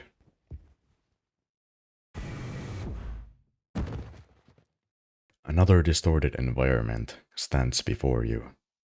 This time with an unopened vent with hundreds of fire axes stuck to a wall all around it. Walking close to it, it opens, awaiting for you to enter.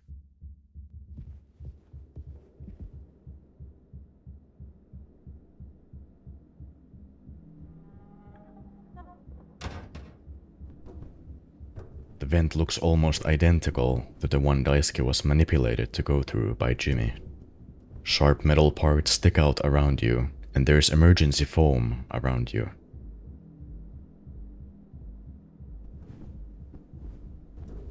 You keep crawling through the vent, heartbeat thumping incredibly fast, until you start hearing noises of movement. Someone is in here with you.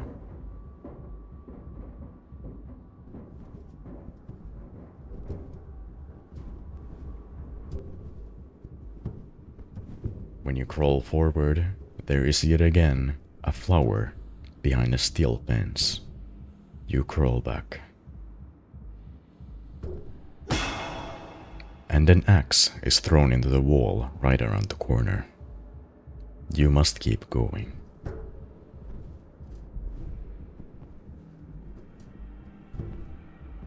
Finally, you reach the end of the vent and drop down. In front of you is Swansea tied to a chair, with the Pony Express revolver placed on the ground. You take the gun, steady your aim.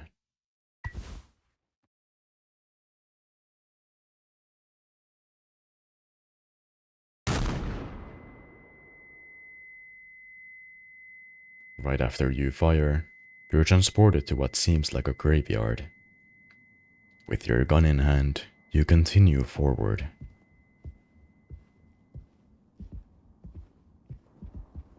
In a small building in front of you is what seems like a memorial for Daisuke.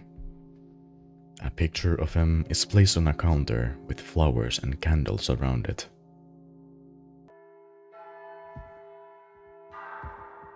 The bells start ringing. You leave the building and turn to the right. Swansea is in here with you, hunting you with the fire axe. The tight corridors make it very hard to get a clear shot, so you have to wait for him to charge at you.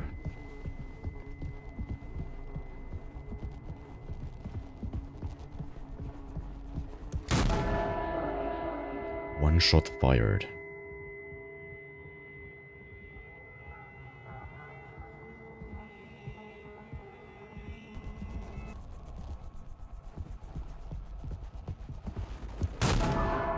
Two shots fired.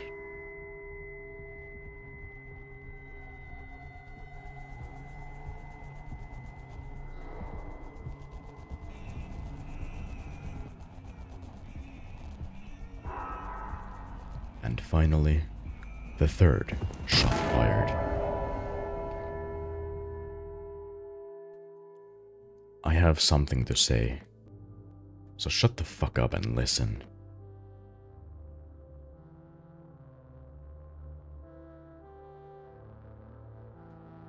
I spent 13 years half cut up to my eyeballs.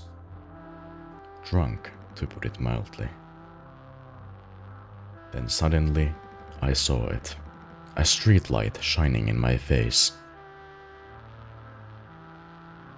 500 gigawatts of the power of God. A vision of my bloated body found in some ditch. Scared me straight. So I got a collar shirt, mortgage, and a credit card. All the things that make a good man. I hoped I could raise my children to be better than their old man. I wanted to believe I was never one setback away from my worst self. But the truth is, discipline, drive, routine, the endless fucking desperation to get shit done. A loving wife, great kids, sobriety. I'm telling you. Accomplishments I'd been chasing all my life. Never felt as good as I expected when I crossed the finish line.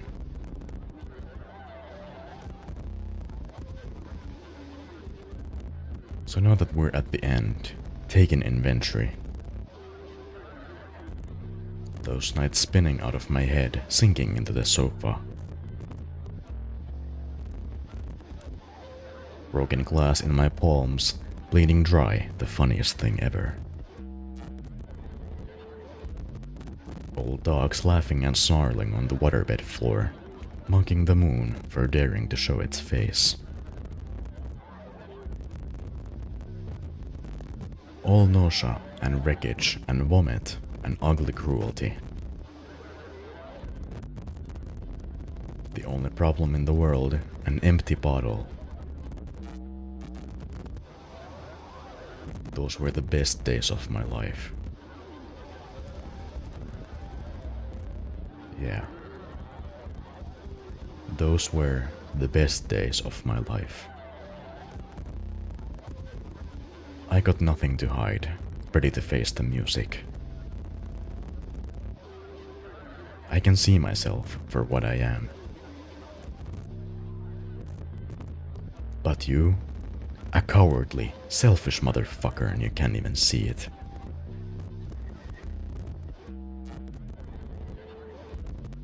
I should have been able to protect the kid. If I could have done one thing right, I wish it had been to give him one small chance off this goddamned rock.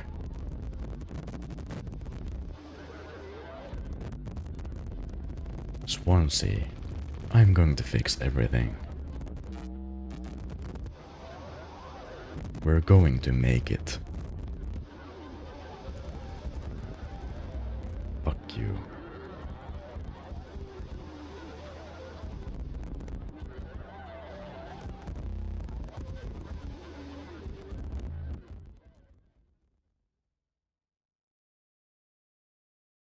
Take responsibility. Swansea has been eliminated, and the only person left other than you is Curly. You walk out of the room, and unsurprisingly, the environment is yet again different. The hallway is rusty and worn down, but almost in the same condition as the working state of the ship. All of the lights are turned off, and the hallway seems almost infinite. You turn a corner and start walking in a circle, when the environment changes again. Pipes start protruding from the walls, almost blocking your path. Curly's head appears below metal scaffolding, staring at you.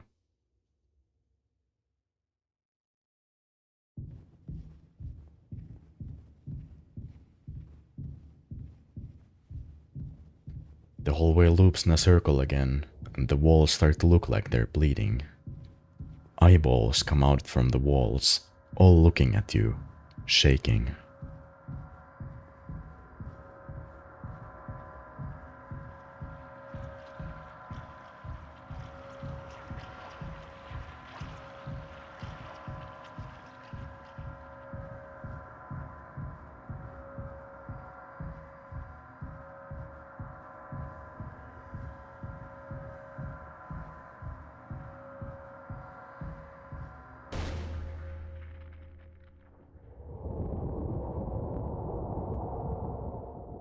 A strong wind blows onto your body, and the ground and walls turn to flesh, pulsing like it's alive.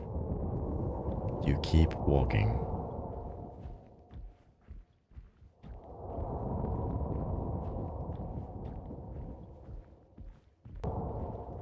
Reach the end, and walk out.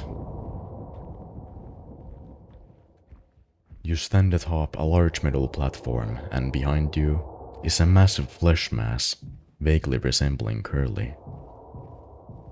That seems to be alive to at least some extent. In the distance, you see some kind of metal contraption emitting a faint light.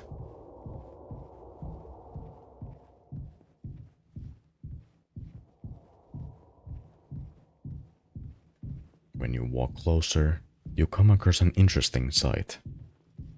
Curly seems to be strapped to a medical bed, with valves impaled through different parts of his body that seem to be connected to screens showing the inside of his body. In front of him is a television. Tis old Mother Goose's birthday, we're giving her a party. A party, a party, a party for Mother Goose. The baker man, he served the cake, it was a sight to see.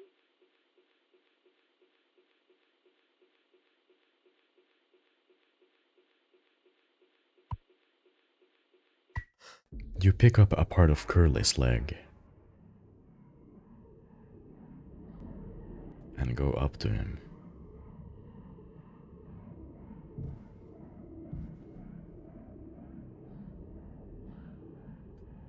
Someday, he'll thank me. You open his mouth and give him the delicious meal.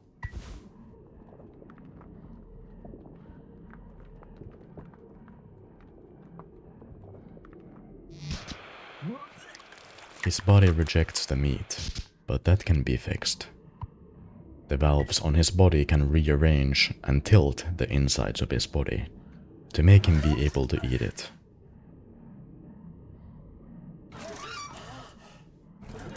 After adjusting it, you feed him the meal again.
I want to go home.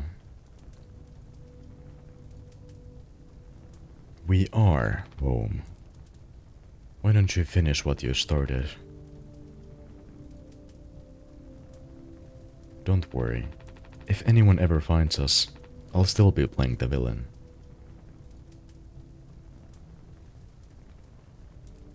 You'll be the better man in the end, like you wanted.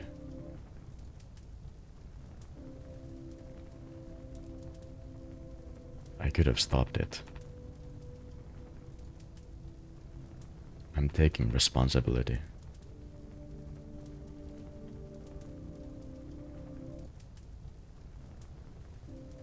No, we can both be heroes.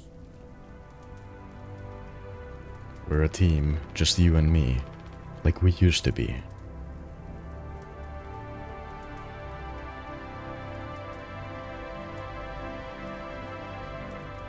What happened was an accident. We were trapped. I made a mistake, alright? I'm sorry. I'm so fucking sorry, Curly.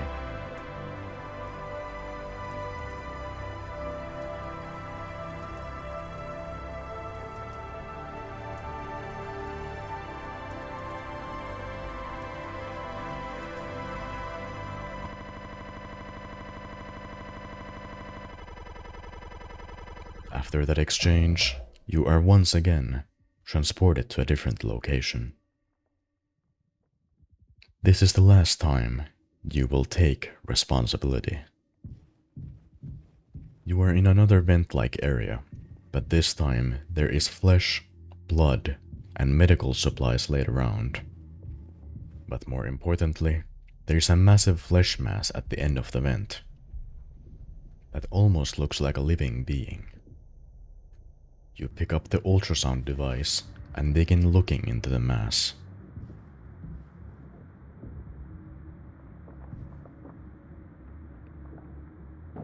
Slowly looking through the flesh, you see some kind of living creature inside that quickly disappears. And one of the eyes in the flesh opens, looking at the environment around it.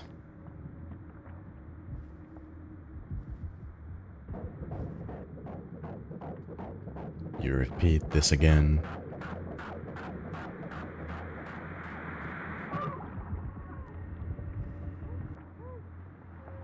And again, which afterward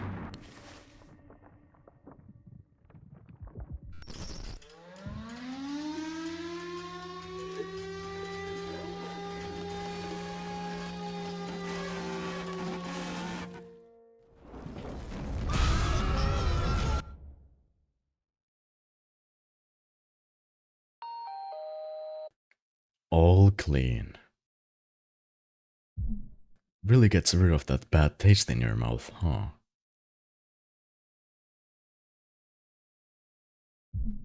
Through wreckage,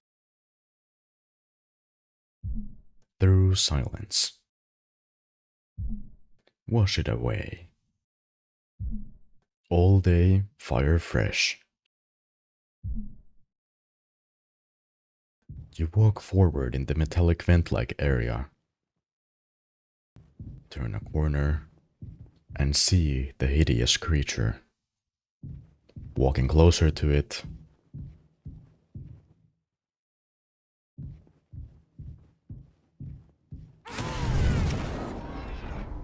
it immediately bolts away and begins hunting. Its massive centipede-like mass makes the entire environment shake from its movements, the wailing of the creature giving away its position at any moment. But it doesn't matter. You are no match for it. Keep running. After all, that's all you can do.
tunnel morphs around you, the door behind you, locked. You walk forward.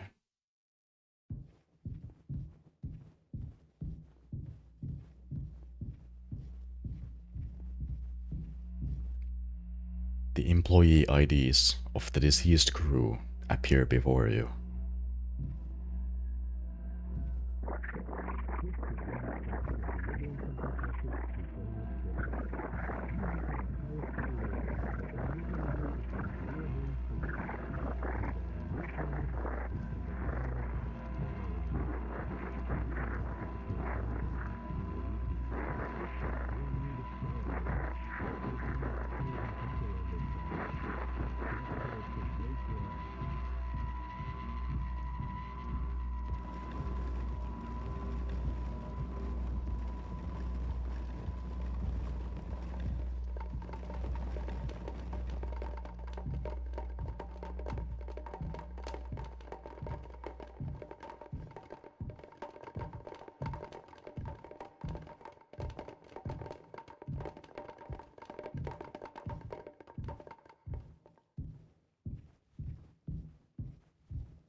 It's me.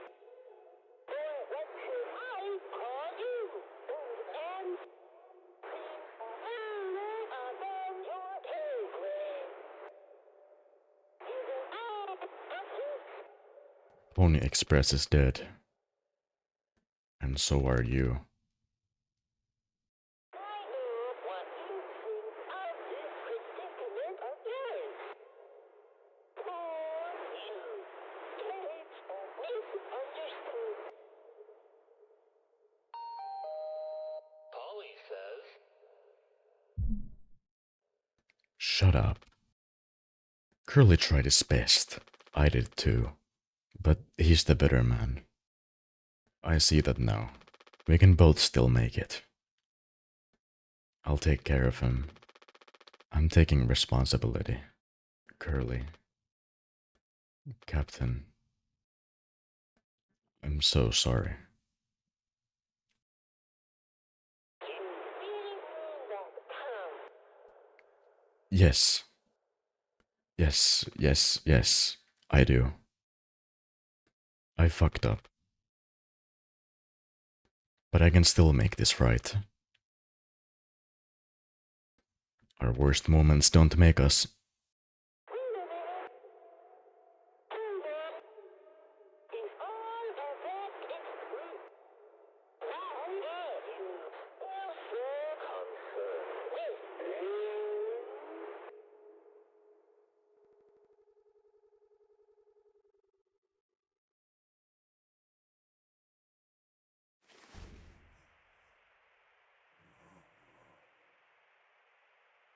0 hours before judgment.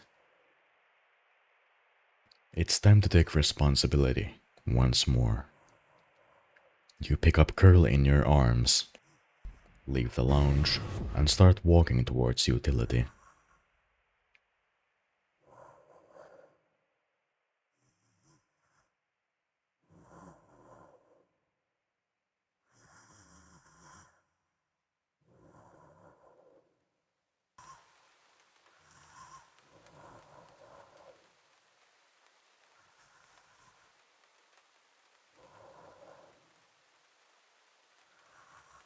You unlock the door to utility.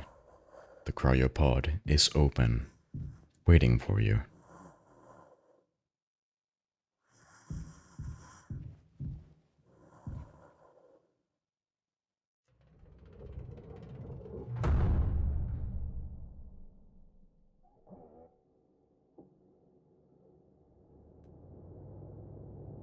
It's okay, Curly. You're going to be okay. You always had my back. I ended up hurting you even though I was the one trying to save us. but now you'll survive. It's like you said, together we can fix anything. I'm just proud I got to be your friend and co-pilot, Captain. No one can hurt you now. We fixed it. I fixed it.